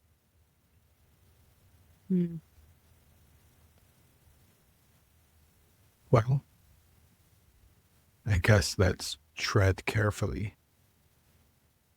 There is a deep and sudden rumbling that happens farther down this tunnel. It shakes the walls and the ground that you all are on. It's really like intense, like a big quake. Loose rocks scatter from the ceiling and ping down onto the ground. Some of it craters onto your heads and pebbles down against your crown, against your shoulders. It definitely hits Sacha, who's just floating there openly and with no protection. And then, just like that, it kind of stops. It stops quaking. Almost as though an earthquake had Sankofa? begun and then decided not to. Sankofa, are you okay? Am I okay? You are very far ahead of the party at this point. You had Yeah. also felt the tunnel kind of rattle and rumble, but you are okay. None of you have been like pinned down by falling debris or anything like Okay, that. I but like it is... the rumble happens and I turn. Is everyone? Oh. Well, and I turn. I'm like, that's only one way to go. Rala fell behind. We're catching up. Please pause. Oh dear, it's gods, please pause. I'm okay. I'll just I'll see you at the end. It ends somewhere. Oh God. Okay. All right, let us catch up. Let us catch up. Just in case Wait. whatever the end wants to kill it. Hikes up the skirts. We'll Right. hustle. We hustle. We catch up. Hustle the bustle. No, she Swimming. keeps walking. Does she wait or does she keep going? She keeps walking. Okay, yeah. God So damn Sankofa. it. Okay, great. Sankofa, you're the first one to get here. Perfect. Sankofa, you are so far ahead that you reach this chamber before the rest of your party does. For like a good 80 feet. It takes them a while to hoof it up to you. I knew it. The tunnel the tunnel widens, and you find yourself facing a massive underground cistern. It is supported by intricately carved limestone pillars stretching rocky fingers upward toward a vaulted ceiling. Stone bridges connect various pools of clear water here, not dirty sewer water, actual good, clear cistern washing water. And the depths of the water here are so deep you can't fathom the bottom. Across the cistern, all the way on the other side of it, you see a massive waterfall gushing downward from low slots near the ceiling, roaring in a tumultuous, silvery tumble toward the rippling waves below. The presence of the void inside the cistern is extremely dense. The phosphorescent moss and mushrooms glowing on the walls emanates a really intense dark purple sheen, lending a cosmic shine to the lapping waters below. The aura of the void is so strong that it feels tangible, like you could reach out and you could touch it, like it were a plasma, it were a liquid. But that's not all. You're not alone in this chamber, Sankofa. Oh, good. Kneeling on a low dais in the center of this chamber, surrounded on all sides by iridescent, gently lapping waves, is the Void Angel. Their back is to you, but you can still tell, even from this far off, that they are a broad-shouldered, butch person with light brown skin, a neatly trimmed short black hair, and a sharp and handsome jaw. They're wearing a dark purple Hanfu-style skirt, glistening with elegant silver embroidery depicting flying cranes. And they're topless. The muscles of their back are visibly rippling as they're kneeling down, reaching an arm forward, dipping fingers into the surface of the water. Their waist is wrapped in a white bandage quite tightly, and a pair of void black feathery wings, not dissimilar from Raya's, extends from their scapula, folded loosely against their shoulder blades. They look like a bird of prey, moments before taking deadly flight. You see no visible weapons on this Void Angel, no armor aside from their flowing robes, but every cell in your body immediately perks up and is screaming at you, alerting you that this person, this thing, this entity is powerful. Their presence is heavy. It is the source of the void, beaming out from the cistern. The Void Angel doesn't react to your presence. Maybe they haven't noticed you yet. At the entrance to the cistern, how do you proceed before your party catches up? I think I was rough sketching. I've purposely artist tools rough sketching like what I saw, and then I kind of fully took in the scene and saw the Void Angel. And I think it is in that involuntary way. I don't think I shout. I think it's at a talking volume. But I say, "You're beautiful."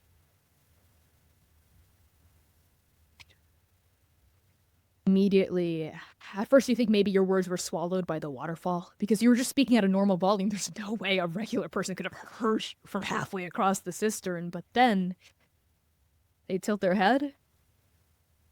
They straighten to their full height. Wow, they're tall. And Todd turns around. And as Todd does so, you see a flat chest with 2 hard ropes of scar tissue banded across Todd's torso. And you see the front of that bandage across their waist, where old blood, crimson, like a mortal's, has dried in place. the remnant of a wound, a fairly recent one by the looks of it, and you feel a phantom pain of what you intuited moments ago, sharp stabbing sensations to your own gut. Your eyes travel to the wound, back up to their face. You put the 2 and 2 together. This was the person's pain that you were sensing. This old 2-week, 3-week-old wound that is still struggling to heal despite all their power. And Tal looks at you. You're not supposed to be here. I apologize. Should I leave? If you don't want to get hurt, then I would recommend you do so. Wait. You're a keeper. I sensed you in the tunnel. You were looking at me. I suppose in a way, yes. I mean, I am a keeper. As soon as you confirm that you're a keeper, you see that their curiosity, and they were warning you. They were hostile to you. They weren't going to attack you. But as soon as you confirm that you're a keeper, they shrink back as though you like stung them or burned them. And their hand reflexively goes to their waist. They like take a few steps back. Here for more now, are you? All 4 of you. I knew it. They sent another group of you after me, didn't they? I believe we have perhaps gotten off on the wrong foot. I am just here to merely research and catalog. I do have several questions. You said I would get hurt. Are you the one doing the hurting? Is there someone else here? Also, I'm quite curious about how you knew who and what I was. Furthermore, there are more of us coming, but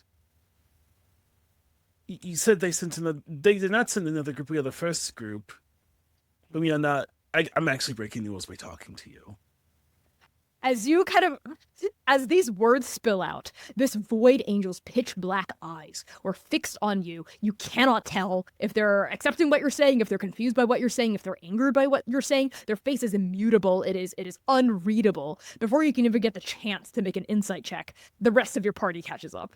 As the final string of words leaves your mouth, you're breaking the rules. Like when you say like that you're breaking the rules, your party catches up. Why did you not wait? Oh. Senko? Oh. Oh. I point. The rules are already broken. Sasha waves.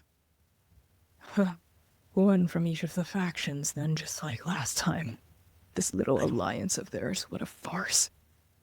I don't believe a word coming out of any of your mouths, your compatriots. Wait, Already tried to finish me off. Last time?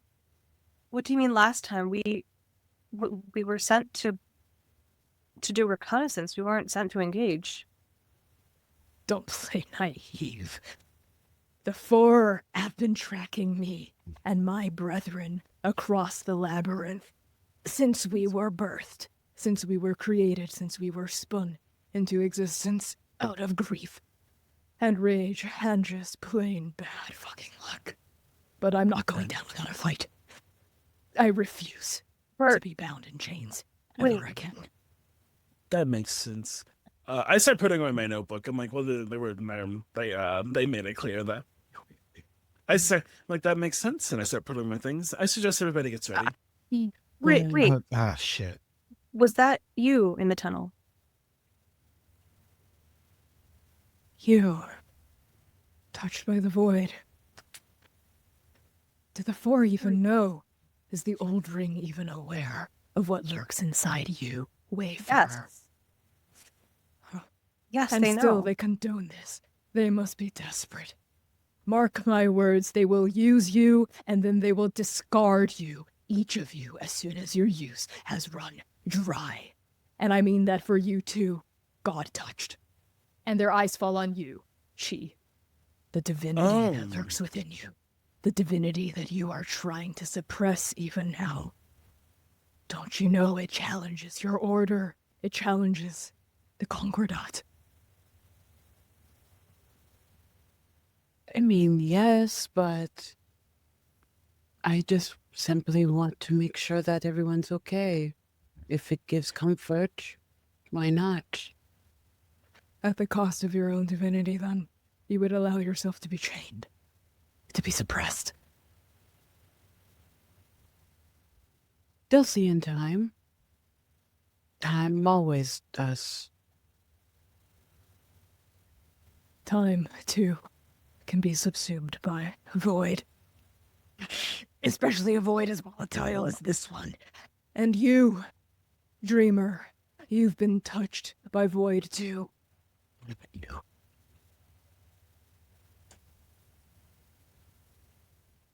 Well, we're all talking about it. Yeah. It beckons to you. In your sleep. In your dreams. It shows you things that it doesn't even show me. Perhaps you were chosen, or perhaps it was just plain bad luck. Whatever it is, it's up to us to make meaning. But regardless, I refuse to be taken back alive. We're not here. Why are you here? How did you get here? What happened? I'm here to protect myself from you. From the Four that seek to hunt me down. I'm just trying to get out of here alive. I will not be taken again. And they swipe their hand through the wave, through the water lapping at their feet, and they kind of stir up the silvery liquid around them. And all of you feel the rumbling once again from the floor all the way to the ceiling. This entire cistern rumbles and shakes, and you all see a massive dark shape begin to move in the water around you, and you see rippling out of the surface on one end and then dipping back underneath the wave, and then rippling out of the surface on another end. You see fins from some massive creature, and finally, lifting its head out from behind the dais is a massive, huge sea serpent. Its head resembles the maw of a dragon. It has huge mossy antlers. Its eyes are pure purple. And all of you sense that this creature, this thing, it has also been affected by the void, but it doesn't feel chained. It does not seem mind-controlled or brainwashed at all. Whatever relationship it has cultivated with the Void Angel, and that the Void Angel has cultivated with it, it seems to be based on a kind of mutual understanding. It's a kinship. It's a friendship. And this Leviathan of Night Bloom lets out a deafening roar, and I need all of you to roll initiative. Fear. Fear. Fear. 9. Fear. From... Okay. That is a 9 from not a Raya, right? Okay. What about Chi? 12. Okay, she is a 12. Sankofa? I forgot to check down my bonus, but it would be this. 15. 15. Okay, and Sacha? 10. Oh, uh-oh. Uh-oh, sisters. Can circuit initiative.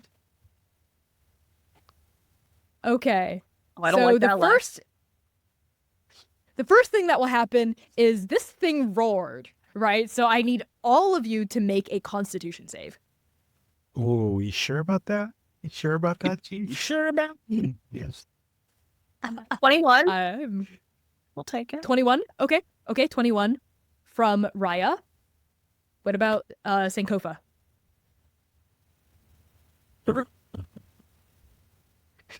I got another 20. Natural. Okay, great. Okay. Let's go to Chi. 19. Oh, damn. Okay, Sacha. Oh, I rolled a 2 with my bonus. That's a 1. Nice. Okay, so all of you except Sacha saves. Sankofa, because you critted, you're not going to take any damage instead of just half damage at all from this. As this massive roar emits from this thing's maw filled with bristling, sharp, vicious teeth, all of you are going to take 22 thunder damage. If you saved, that's half, so that's 11. 11 thunder damage if you saved. If you did not save, you take the full 22, and you are deafened until the end of your next turn. Sacha, your ears are literally ringing, like your eardrums for a second blow out from just like the force of this noise, and all you can hear is a high-pitched ringing noise, nothing else. Because your roll was also so low, you know what? You didn't get a natural one. I'm not gonna hit you with an extra bet. Don't worry about it. I was sparing you here. But yeah, all of you reel from the howl, from the roar from this thing. And first to go after that will be Sankofa. Excuse me. Sick. Okay. Well, I'd rather not have to fight. Sankofa says, running up to the like big serpent thing. If I'm being honest, I'm the only one not touched by the void, and I was hoping I could change that today. And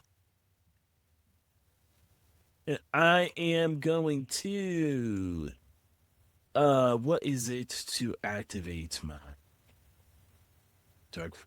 As a bonus action, I will activate the dark flame ability I have. Okay. I need to spend 2 technique points. I'm a monk. I like saying martial artist better. So I have 6. I go down to 4. That gives me when I first summon Dark Flames, I will pick Grasp of Nothingness. Okay. Any Sounds like a unarmed void-tinged technique to me. Yeah, any unarmed strikes I deal additional necrotic damage equal to my proficiency bonus. Okay. So you're s- attacking this Leviathan? Yes, I attack the Leviathan. Okay, so its body is poking out of various pools in the water all around you. It's fucking massive. So you can target any part of its body as long as you have the movement to reach it. So what part of its form are you hitting? I'll go for the middleest part. Okay, all of it, because it's a big snake, is technically its middle. So I think, cool. yeah, absolutely. Perfect. You're on That's the great. edge, right? You're on one of the rock bridges, right? And you like leap forward and you start pummeling this thing. So make your attack roll. Let's see, 12 plus 6 is 18 hit. 18 just hits. Yes, roll your damage. 1 damage. 4. That is 7. Well, it's 4 bludgeoning from my fist and 7 necrotic. 7 necrotic. Yeah. Okay. Oh wait. What does it look like as like void tinged energy encases your fists? Like how do you do that? I think it is like, so the flickering dark, I think, is if the void is the edge of nothing, I'm grasping at the edge of the edge. Like, I don't think I have like communed with it, but I have, through my study and my research, found a way to harness it in the way someone may harness magic, right? Like, you don't necessarily commune with all of magic when you do magic, you just find a way to use magic. I think I found a way to use it in a way that, like, in the same way, a billionaire would not miss $100. The void does not miss this. Like, It's like a drop in the bucket for the void. yeah, it is no idea that I'm like taking $100. Absolutely. As you pummel your fist forward, it connects in a solid blow, and the physical damage is definitely felt. You see it crater the scales just a little bit, and you see like its flesh ripple just a little, but the serpent as a whole does not respond to that single punch. Like, it doesn't react at all. And as you imbue your fist with void energy and it like sings against the serpent's silver scales, now the cracks between its scales are like tinged with purple from the void. You see your own void shadow kind of leap forward and spark across the purple glow. And as that happens, you see something unintended happen, a chemical reaction that you had not anticipated. Perfect. As your void leaps forward and sinks into the serpent's void, you actually see that the damage you dealt with your punch gets healed. As the necrotic damage seeps in and it like pops back out as though you hadn't bruised it at all. As that happens, the Void Angel's eyes widen in some surprise. She snaps her gaze over to you as she's still kind of like touching her bandaged waist, and she says, "You too. You're also touched by the void. What kind of a ragtag group is this that they sent me, huh? Did they expect me to do their dirty work? Execute the 4 of you so they wouldn't have you on their hands anymore. Maybe. Do you plan to do that? I say, and I take out my staff. I'm gonna, with my second attack, hit the serpent with my staff. I got an 18 again. And that Yep, is that hits. I didn't turn my damage. That is 5 bludgeoning damage from my very normal stick. Yes, you definitely hit this serpent, and you see like its muscles like ripple again. But again, the serpent, it's like you're a fly stinging at it, and it doesn't seem to register the damage at all. Just for fun. I'm gonna burn a technique point. Do it. I'd like a con save from the serpent to see if I can stunning strike it. That's so funny. Hey, We always roll a natural one. You could always roll a 1, and that would be even funnier. What's the DC? The DC is 13. Good luck. Okay. Here's what I'll give you. Okay. Are you just using martial technique to try to find like a pressure point or something and stun the sea serpent? Yeah. Okay. You as your fist or your palm goes down and hits this thing, it will save unless I'm going to offer you kind of a little bargain here. Perfect. All of your training with the void, all of your research into the void has made you keenly attuned to how the void flows through objects, people, places, and creatures. In this moment, right before your hand connects, would you like to try to lean even deeper into the void now that it's literally all around you? Let a bit of it into yourself to let Absolutely. it guide you? You know I do. I'm not some one shot. I'm here for a good time. Not a long time, you know what? Okay, yeah. In the last moment possible before your palm connects with the side of this thing, you let it in, and you see it. You see the void tendrils running through this leviathan, through its blood, intermingling with its spiritual essence, as though you had a special vision on that let you peer past its physical form and into its spiritual form. And you feel your hand. You see the place your hand was about to strike, and you know that that isn't it. But then you see a kind of glowing dark nexus around where a bunch of void energy is concentrated. Do you slip your hand over to hit that instead? You know that this would stun this beast. It's a concentration of void energy. Yes. What if I didn't hit it? What if I tried to take it? You want to try to siphon the void energy into yourself? Yeah. Like, Okay. As a Yeah, okay, I treat. love this. Yeah, let's do it. Let's do it as a treat. Okay. Okay, if you do that, you won't stun the beast, but something else will happen. yeah, I'm sure. Oh, yeah. Okay.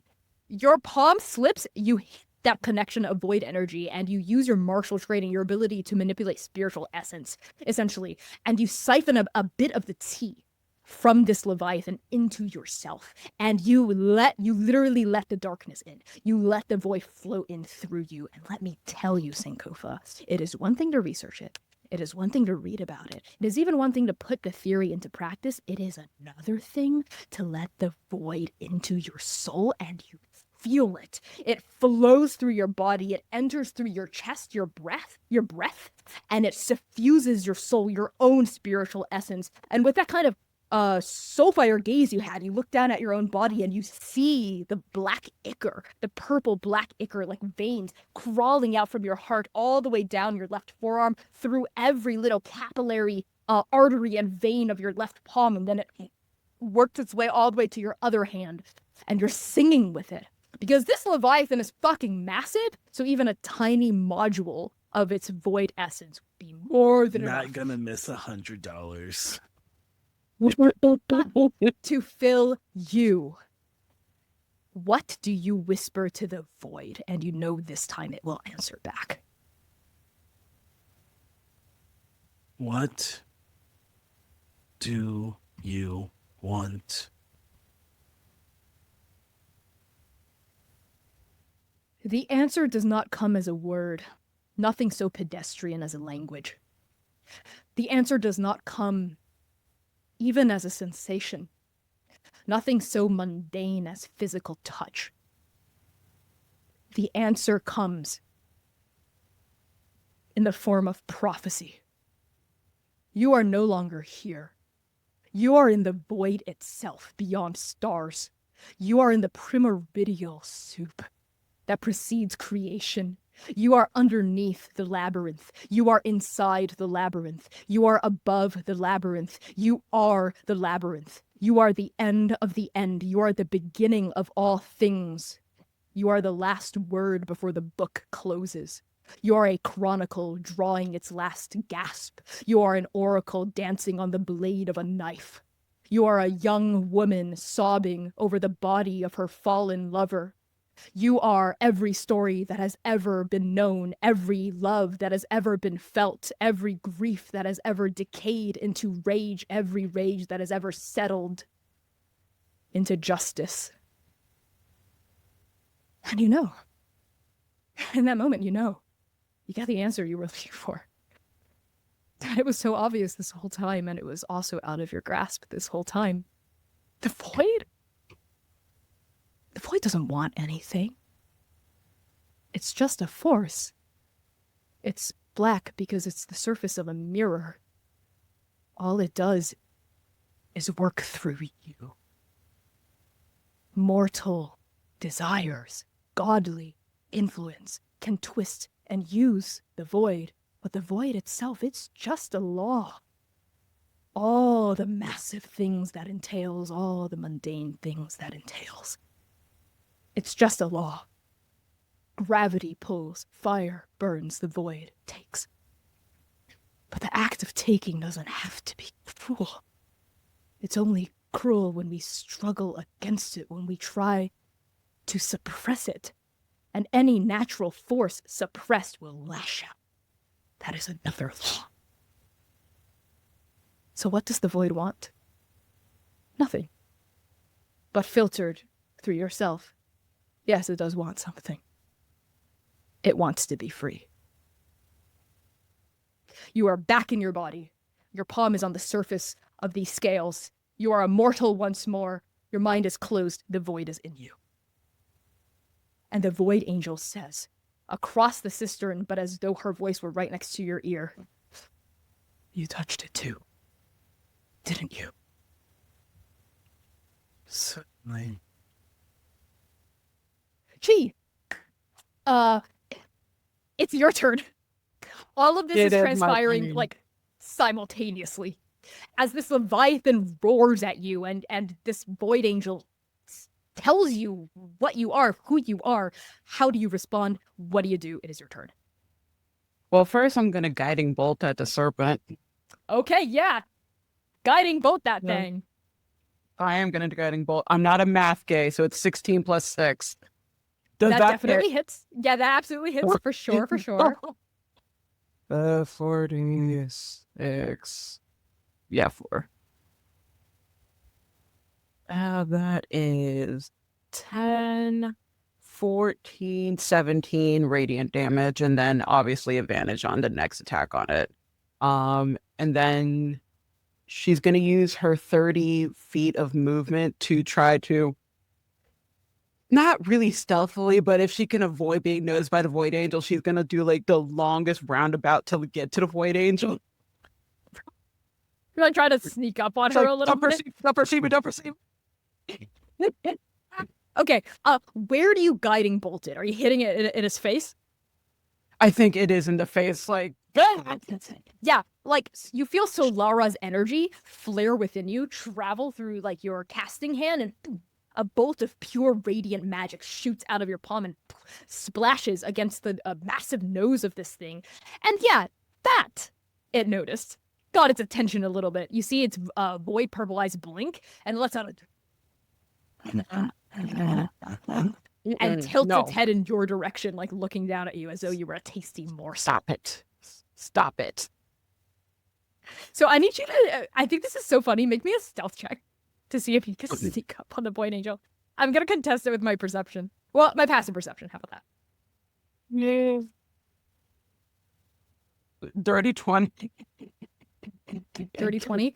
Okay. As you try to circle around and creep up on this void angel, she doesn't turn to look at you. So that must mean she didn't notice you, right? She is, however, fixated on Sankofa at this moment and seems to be talking and communing with Sankofa. As you try to get closer to the void angel, what's your end game here? Are you trying to take her out?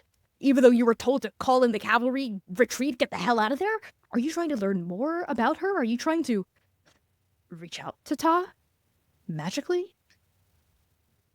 I think at the end of the day, Chi is the two things that she really is she's an oracle and she's a healer.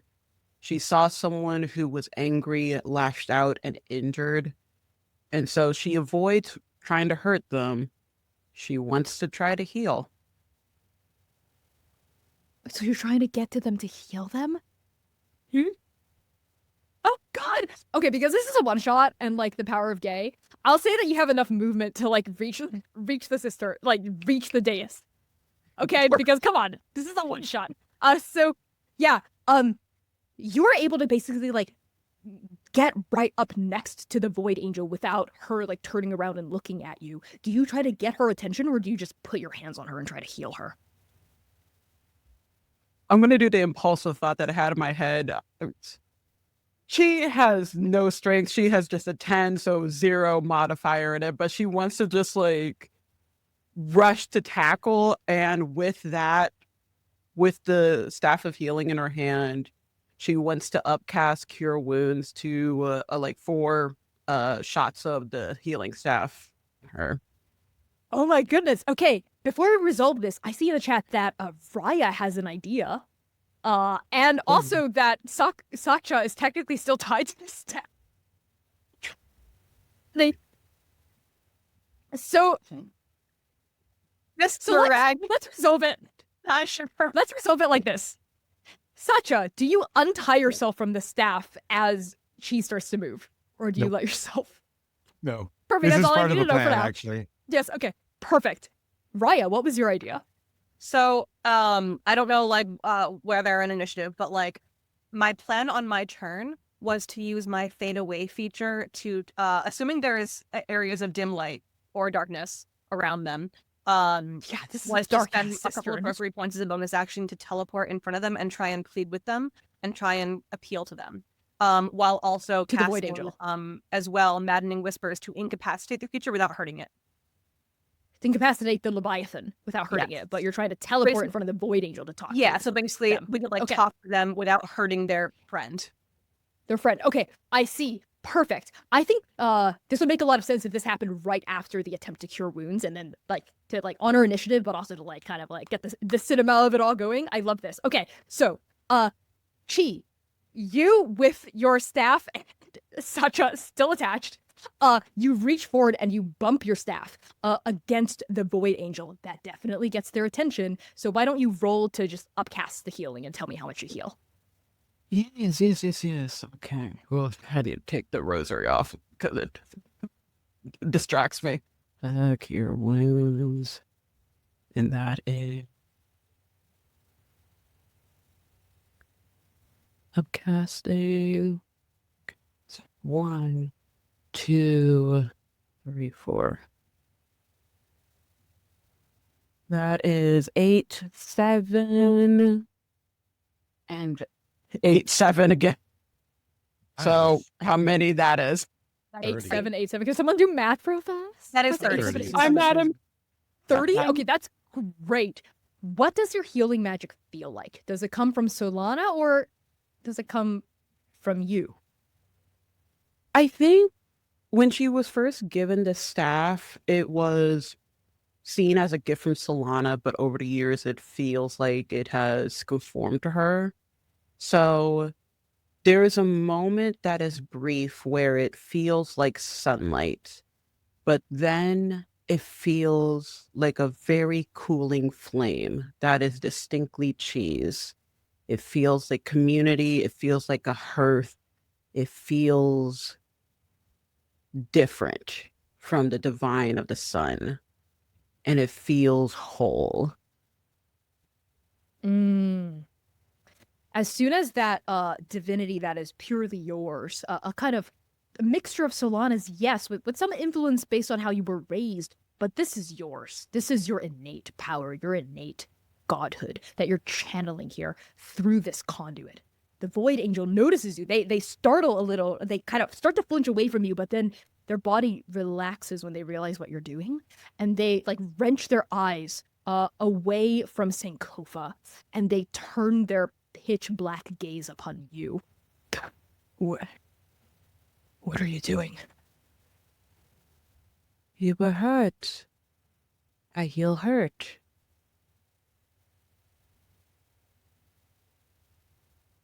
What is this, really? Are the four of you what? Truly just a research expedition? Do you have no context for what the rest of your faction has been doing up until this point? Do they really think that they would tell researchers who were just told to look and then report back? No. So you're the recon group. I see.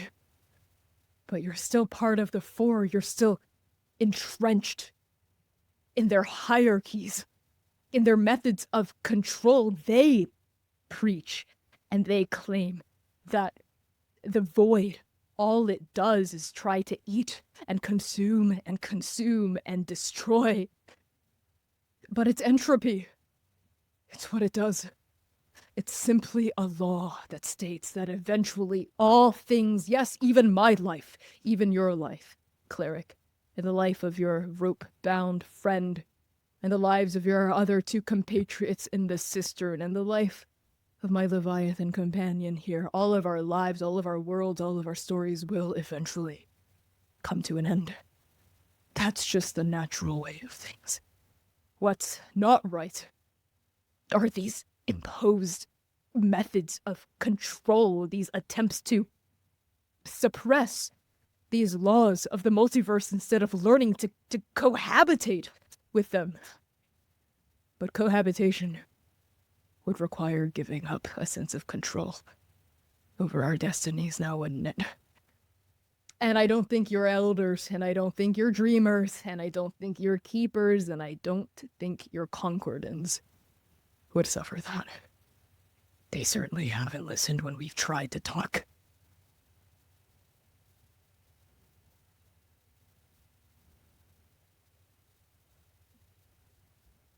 Before I was a Concordian, I was just simply a child that had the attention of the light.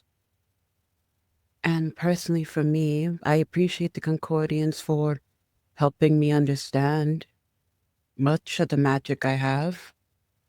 But at the end of the day, they don't form my choices.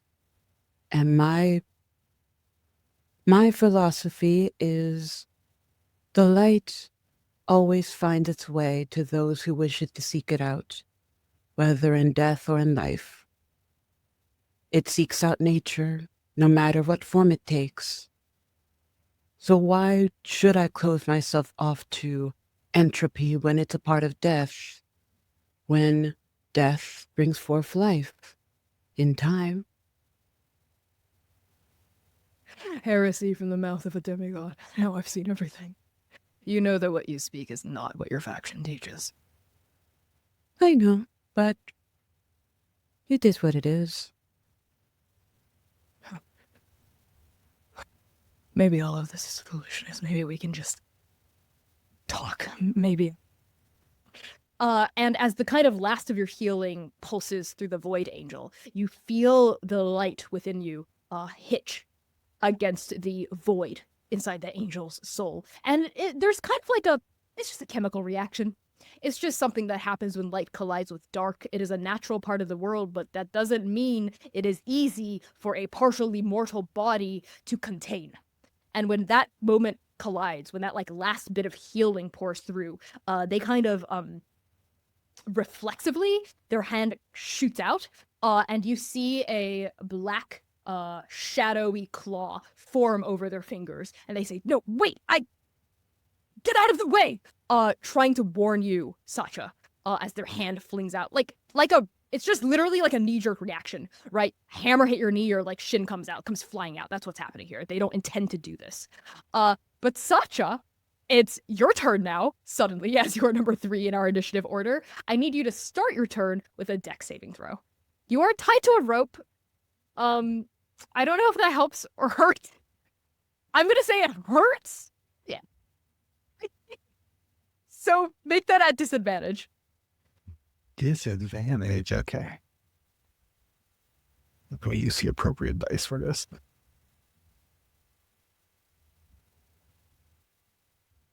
Well, with disadvantage, that's a 12. Okay, you can survive this. The void claw comes out and it licks sharp, raking wounds across your chest, like you've been slashed by a huge dire bear, essentially. Oh, at So me? you, At yeah, me? Huh. yeah, you. Great. 1 second. I'm just looking at all my reactions. Well,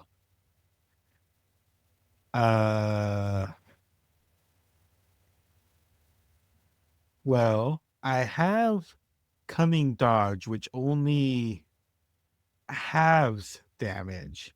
However, that won't matter with my current health situation.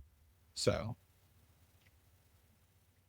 Well, are you about to get? oh yeah. Con's my dump stat. Oh no. Cunning dodge. However, it still halves damage, which is good. I think this can still apply. You can kind of barrel roll in the air here, I suppose. So the slash comes out. You are going to take, because you failed. It is the full amount. So you're going to take 12 points of slashing damage and 6 points of necrotic. Oh gosh. What's the rules about taking excess damage?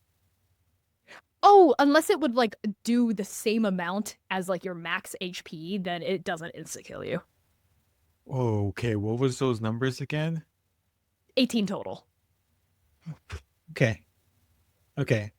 That's 17 more than I have. Okay. That's okay. You don't die outright. I don't die outright. You're not dead outright. Okay. This is a one shot. So here's what's gonna happen. You hear the Void Angel go, get out of the way! But it's too late. The slash comes forward. And why don't you tell me what you were gonna do on your turn? Until Actually, I don't think I could even hear it because of the thundering roar. Oh my god, you're deafened! Yeah. Oh, I'm That's having a right. bad time. I think Horrible time. No. Sacha can't hear. But Sacha can't hear. That's like Walter White. Sacha, no! Sacha, get out! I think. You're still attached to the staff. Well, that was part of the initial plan, which went down the drain. Okay. What is actually happening as they're moving along? Sacha was like trembling, taking their normal glasses off, and was trying to put on their spectacles from the From cool Kartok. Kartok. And so they had them half on as they're dying. I love that. You look so cool as you're dying. So what did those spectacles do? They allow Sacha to see exactly what they need in this moment. As you peer through these spectacles and you see a void black claw rip through the air and you feel like a white hot pain gash across your chest. You see the Void Angel's like very stately and handsome face now broken open in like a look of shock, with like regret immediately and guilt like playing across their face. They didn't mean to do this to you, especially since your friend just healed them. They gash you across, and you see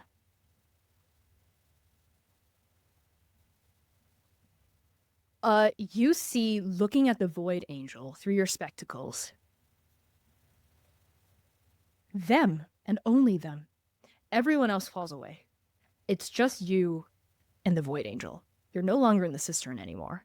Instead of like a massive waterfall pounding down into the lake behind you, you see a beautiful windswept moorland with tall grass waving in the wind all around you. The Void Angel still like suspended, like in time, still looking at you with shock as though they were still in the present. But you see a world with twin suns glimmering in the sky, a lavender sky. You see in the distance grazing herds of beasts you've never seen before, some beautiful plane of existence. This must be the Void Angel's home, where she's from, where she was from before she was void touched. And you see the Void Angel's black wings, the blackness, dark purpleness drips off like ink, revealing the color that it used to be. Similar to Raya. Instead of a tawny brown, however, like Raya's, the Void Angel's wings used to be a kind of deep, ashen gray, like a beautiful diving hawk's wings.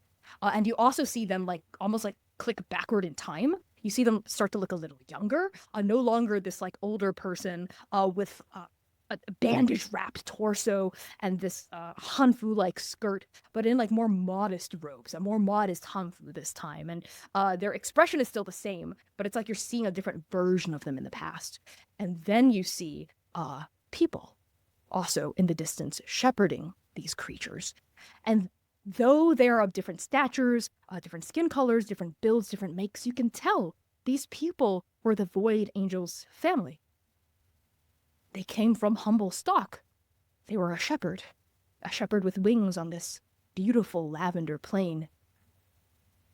And then you see a black sun rise in the sky. It swallows the first of the two suns, and then the second.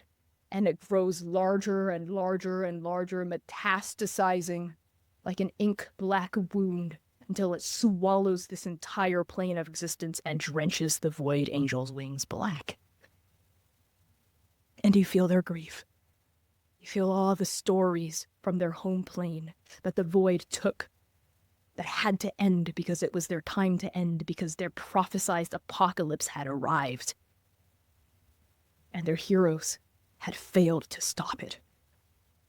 You feel the grief from the Void Angel combined with this strange new power that they have for some reason, some freak stroke of luck, some coincidence. They were spared. Why? How? These questions, you feel them tormenting the Void Angel, questions with no answers, answers with no solutions. You're back in the present now.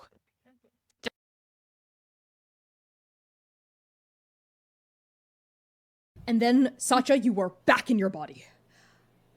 You see the ceiling tilt, pan backward, as you lose your ability to command the levitating boots that you're wearing, and you fall to the ground.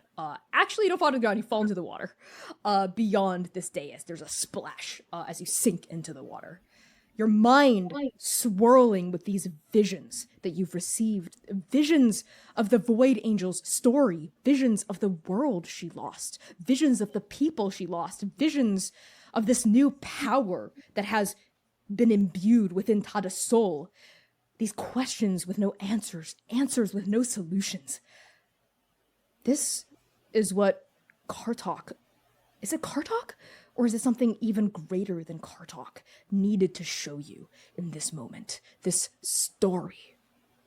And as things start to fade to black, things start to fade to void for you, you sink into that familiar space, that holy space, that sacred space. The space of dreams.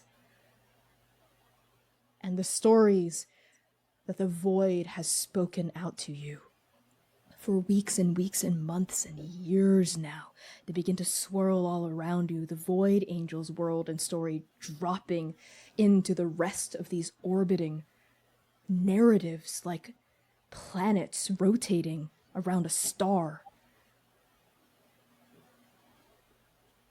And in the distance, in the darkness beyond black, you feel it starting to come for you.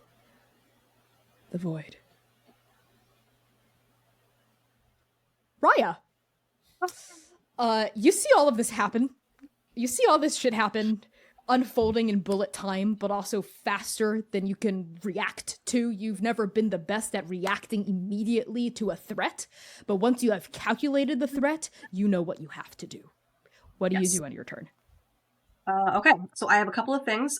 Step one is I am going to go ahead and I'm going to cast Maddening Whispers on this serpent. I'm also going to drop the sorcery points to give it disadvantage on the saving throw. So I need to make a charisma saving throw for me. It's not very charismatic. What's the DC? Yeah. You sure? DC 15. One of those rolls was a nat 20, but the other one was not very good, so it fails the save. Absolutely incredible. So it is now incapacitated for the duration, which is 1 minute. That's unless a it really takes long damage. time. Okay. Yeah. Okay, what is it? What does Maddening Whispers look like as you cast it? So I think first it starts as my ring kind of glowing with this dark light as I bring it to my lips and begin to whisper into it. And the cistern fills with this almost sibilant void speech. It's sibilant. It's somehow sibilant and cacophonous at the same time. It is just this string of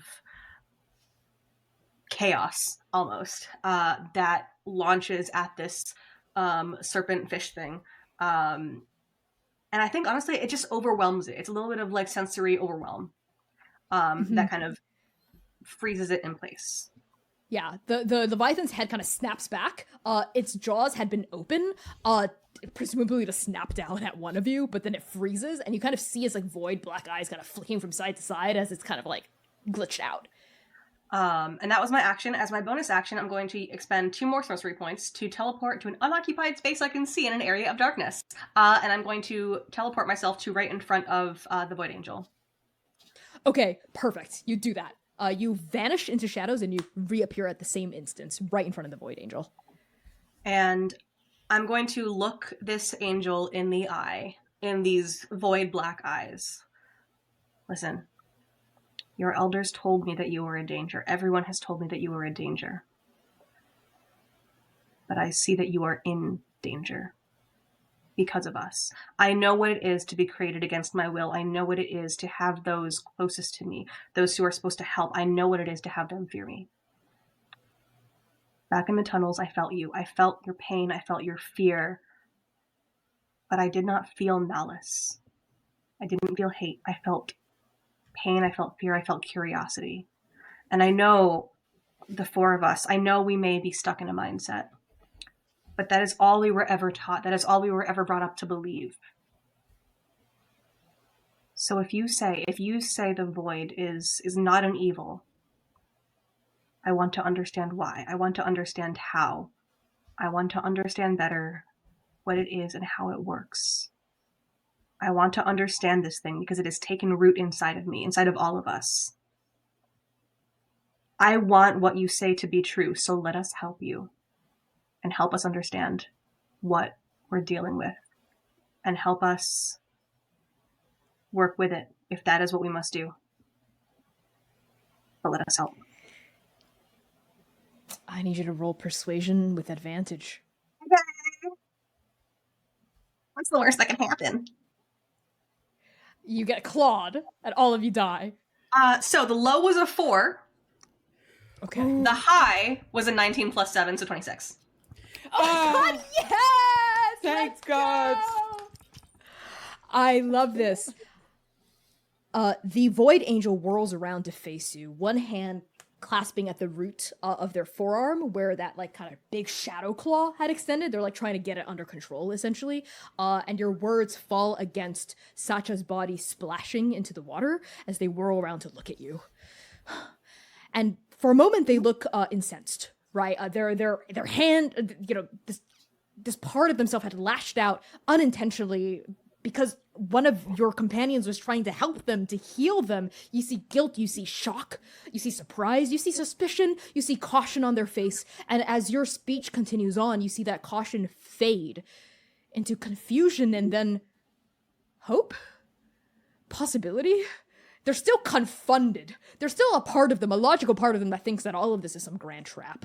Of course, that the four has cooked up, that the four of you are incredible liars, charlatans, con artists, but I'm a very good liar. They feel the authenticity brimming in your words. And I will open up that channel in my mind again. That door that I'd slammed earlier, I'd like to open it up again. You open the door, and a black claw with piercing nails gently reaches forward toward you through that door to touch your hand. Do you take it?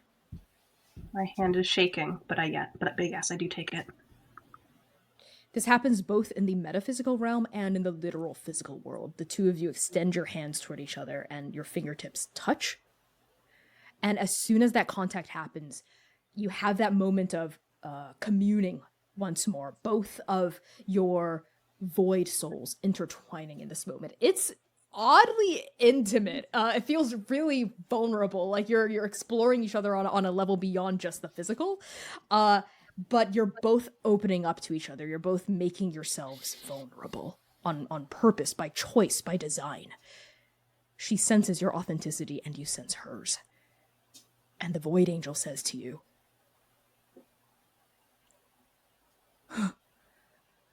I have never, ever in my life spoken to a member of one of the four that wasn't out for blood, that wasn't trying to kill me or capture me or get rid of me in some way, shape, or form. You said earlier that it's clear that I'm not dangerous, I am in danger. You're half right about that. I am in danger. And then she kind of disconnects her fingertips from yours to gesture at her clawed hand. But I am also dangerous. Your factions are right about that. This void that runs through us as people, especially, it can flare, it can become volatile in the face of what your factions are doing, yes, but also because it's mediated through mortal flesh. There's difficulties in translation that occur, you see. This is not actually the void, it is the void as manifested through me. There will always be room for error. There will always be the possibility of mistake. There will always be the potential for... And she turns back to face Chi. And Sacha's body on the surface of the water. Potential for collateral damage. But that is true for any magic. Sankofa is a researcher. She blows things up every other day. And is it not true about the divine? My divine flares, it reacted to you, but it can react any other way besides just the void. It's just a magic they don't understand yet. But I know you said that history is not kind and time is not always kind, but time always reveals the truth. Just like with the divine, they come to learn it, they come to adore it, they come to worship it. This is just simply another means that they have to understand. The void has whispered to you too, hasn't it? Godling. Whispered your true self to you, the self that you have been forced to hide and stow away. And the Void Angel looks down at their blackened hand, no longer quivering. It seems like just talking to them, taking the calm approach, the diplomatic approach, has caused them to also calm down. And like the sharp claws that came out kind of like lower back down, they're able to like move in harmony with it now, and they let go of their forearm. And the shadow kind of sloughs back into their skin, and it shows their medium brown skin and regular mortal-like fingers once more. And with that, we are out of initiative, so we're no longer in like a hard turn order. I'm gonna just pull Sacha towards me, and then I'm gonna do mass cure wounds with the Yeah. And I'm going to look at Absolutely. this, Void Angel. Do you have a name? I do. My name is Sumati. Sumati Zhang. Sumati, if I release your friend over in the water, can you ensure it does not eat one of us? Yes, it's possessed of its own desires, but I can try to talk reason into him. Then, as a gesture of trust, and I will release the maddening whispers. Yeah. As soon as it's dispelled, the Leviathan shakes its head and it opens its mouth to roar again. But then Sumati quickly puts up a hand, and you see it pause and look down at Sumati, and then cock its head like it's a big puppy, kind of off to the side, looking for instruction and direction. And Sumati just kind of lets out "It's okay, boy. It's okay. We're safe." Including And the the serpent. Leviathan bobs its head and sinks back into the water, but the crest of its eyes are still peeking out of the waves as it's looking at all of you. And it seems like our cleric has healed everyone for 23 points of damage, including the serpent. I love it. Sankofa, do you join all of your allies by the central dais? I would hope so. You need healing. I think it hit. Oh, still come over. Get some top I think it healing. hit. But, no, I do walk over still, and I've taken my notebook back out. I'm taking a lot of notes. I'm like, you said your name is fascinating. May I ask you 23 more questions? I don't Right know if we after- have time.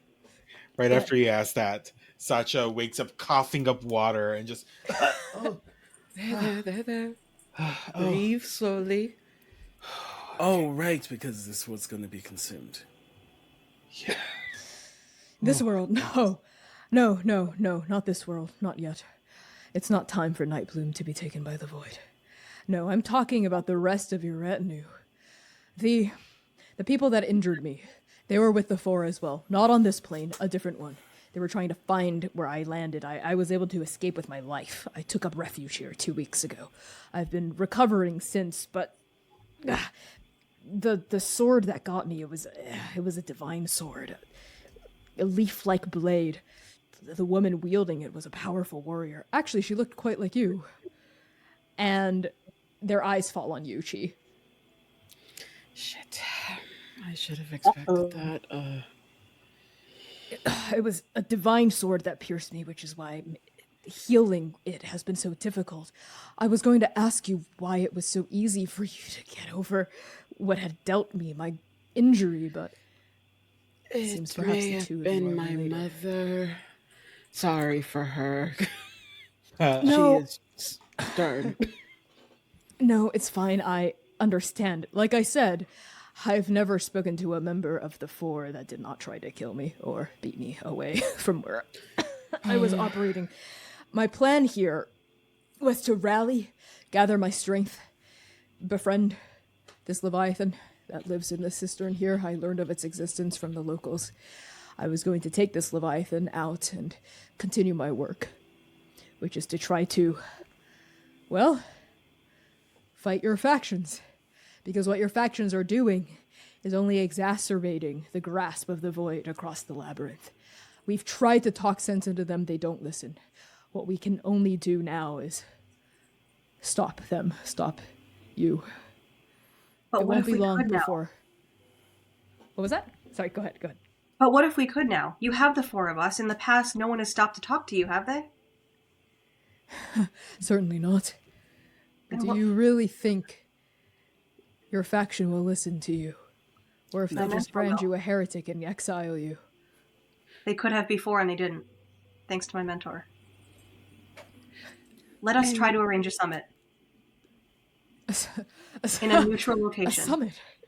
No offense to you, but I don't think you're very good with persuasion or at least inciting people who would be willing to speak with you. So having us may be beneficial. I'm not much of a diplomat, no.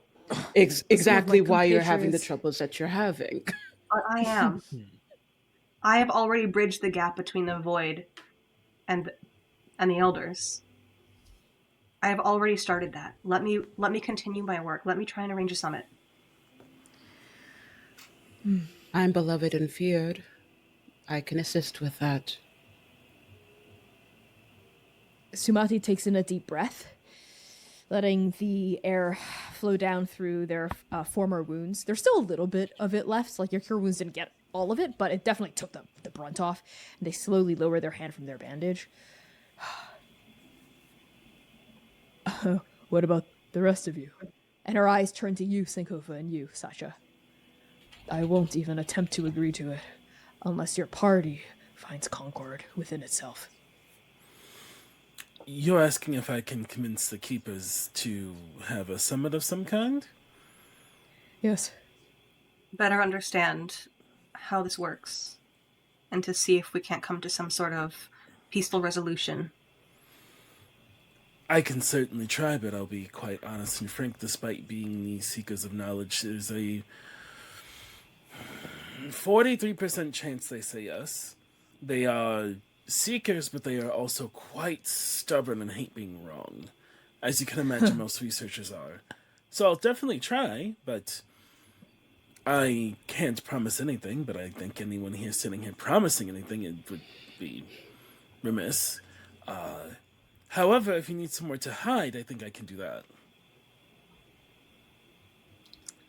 At that, Sumati's expression does perk up.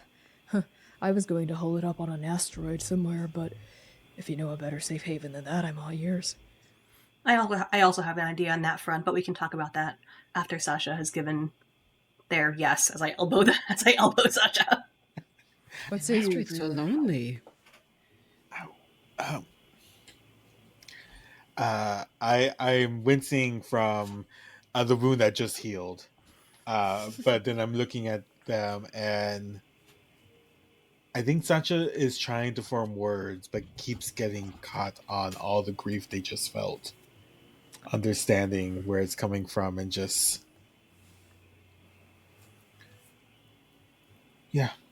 no, absolutely, it's the dreamers are. They've served with the void more than you think. Yes. Well, flirting is rather the dreamer's forte. I always found that faction to be the ones that are at least interested in straight up killing and more so interested in expunging.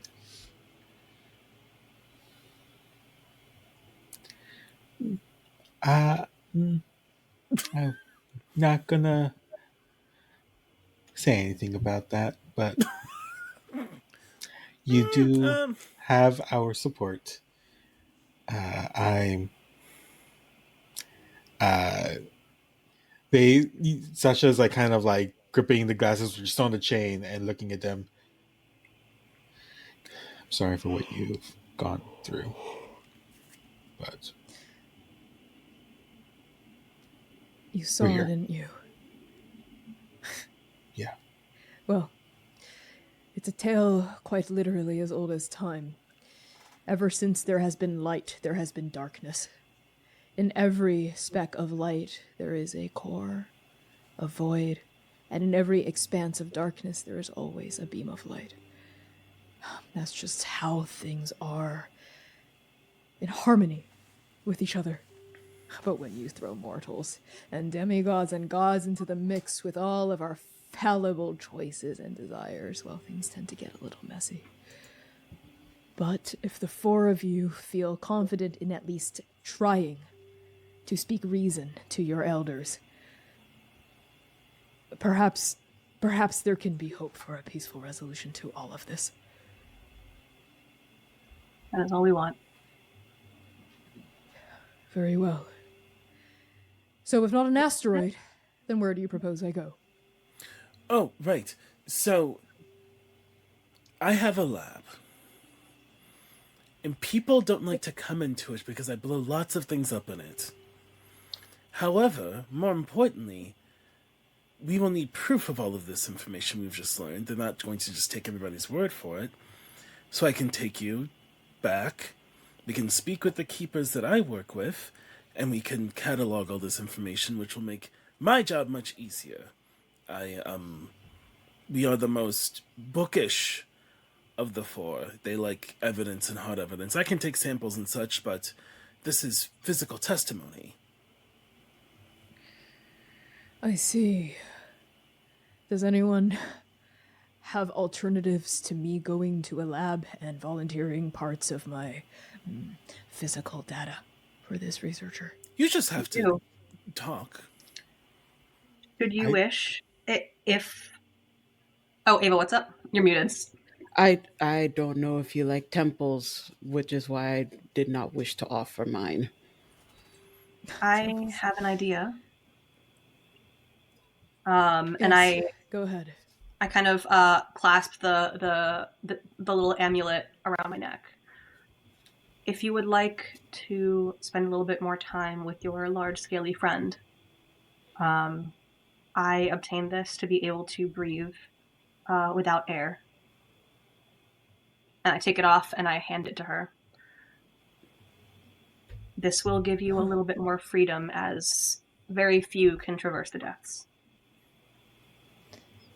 She slowly raises a hand and then takes your amulet. You would give this to me without asking anything in return. All I ask is that you are as dedicated to trying to make this summit work as we are.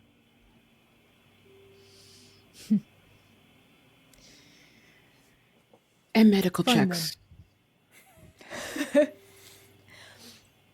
It has been a long time, cleric, since I've set foot in a temple. I, too, once loved a god of the sun. 2 of them, actually. Their names have long since been lost to the void. It is only me that carries them on in my heart. Me and you. And they look at Sacha. There are some things I have to take care of before I offer testimony to you, researcher.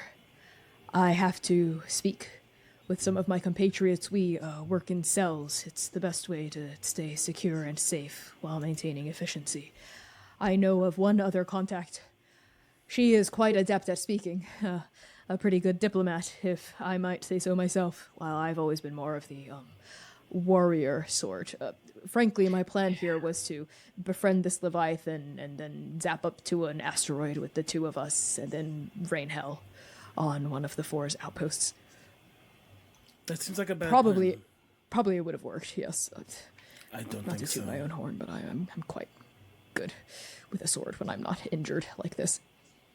But I will speak to my companion, to my contact, and then I'll be in touch. Speaking of which, if the 4 of you would like to stay in contact after this, a kind of secure contact that even the 4 will not be able to trace, I need to have a drop of your blood.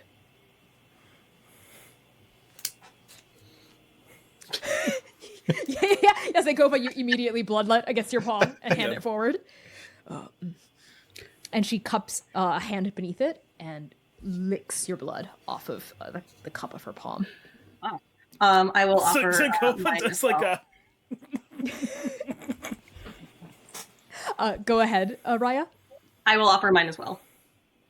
Yes, she does the same. She tongue darts out and licks your blood. I will do this only with the offer that there may be food or dinner at the very least. This is very intimate even for me. I will make sure to arrange a meal when I reach out to you again, cleric. All right. And she takes your blood into her mouth. And now Sacha, it's like your turn, obviously. Sacha. Yep. Yeah, obviously. Yes. Yeah, this is not exactly a new concept to you, specifically such a blood play, let's say. Sacha's just, I can cook. I know a place with a kitchen. And she takes of your blood as well. And all of you feel a kind of gentle humming in the place where the wound is, opened up on each of your bodies. A little void, dark hum in each of your veins that resonates against the void that is now within each of you now. Sumati Zheng, the Void Angel, takes a few steps back to look at your party as a whole upon this dais, and they nod at each of you. I assume you can buy me time until I'm ready to make contact again. Yes. I will make contact. I swear this oath to each of you. And thank you. It's not every day that I'm listened to. You're welcome. If we can do nothing else, we can listen. May the one find you.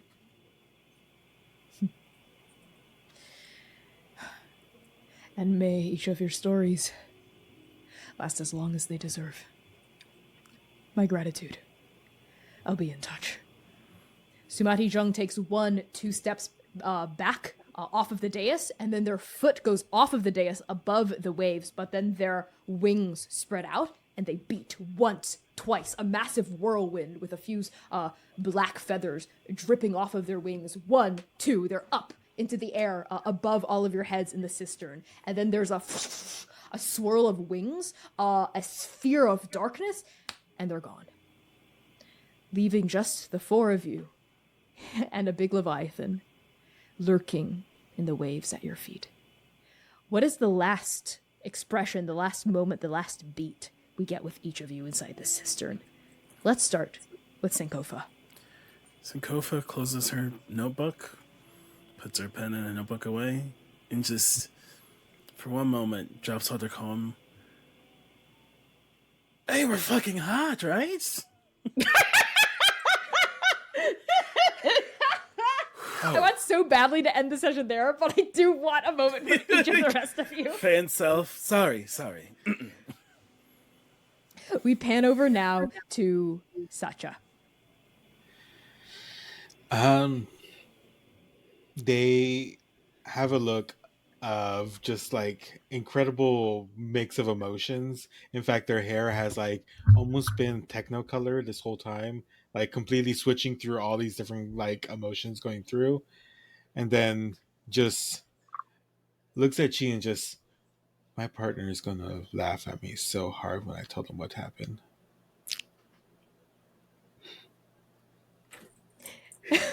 And we pan over to Chi on that.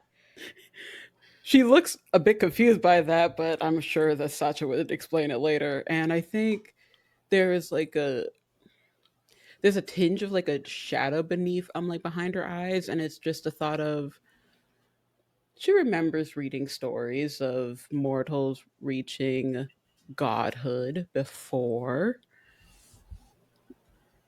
What is the first step of godhood besides making your own choices in the matter? So why not explore that just a tiny bit as a treat? Yes, as you open even your mind to the possibility of that thought, you feel that suppressed divinity within you burn with a kind of warmth you've not really felt before. And we pan over to Raya. I have an initial question. Is this Yeah. Leviathan more likely to speak Draconic or primordial?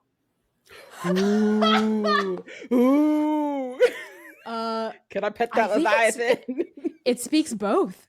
Great. All right. So the camera initially kind of pans to Raya, like chin tilted up, watching where this Void Angel was just moments before, with this look of shock and awe and hope.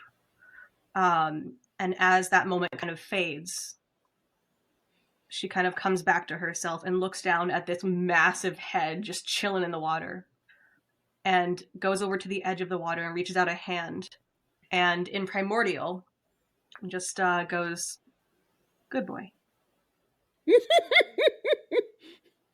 As you reach out a hand to this Leviathan and you like touch his like scaly nose and you utter these words in this like chthonic, ancient, like ethereal, labyrinthine tongue. Any of you who also speak primordial, you can understand what's happening here. And the Leviathan lifts its snoot out of the water, looks at you and says, I have to, okay, we could, You Should know I go the comedic? voice. Should I You go know comedic the- with this? Connie, you know the voice the people want, Connie. Give the people the voice they want, Connie. And this massive, huge, serpentine, dragon-like, imposing snake thing. Let me try that again. That wasn't great. And this massive, imposing leviathan responds to you in a huge, guttural rumble. Oh, thank you.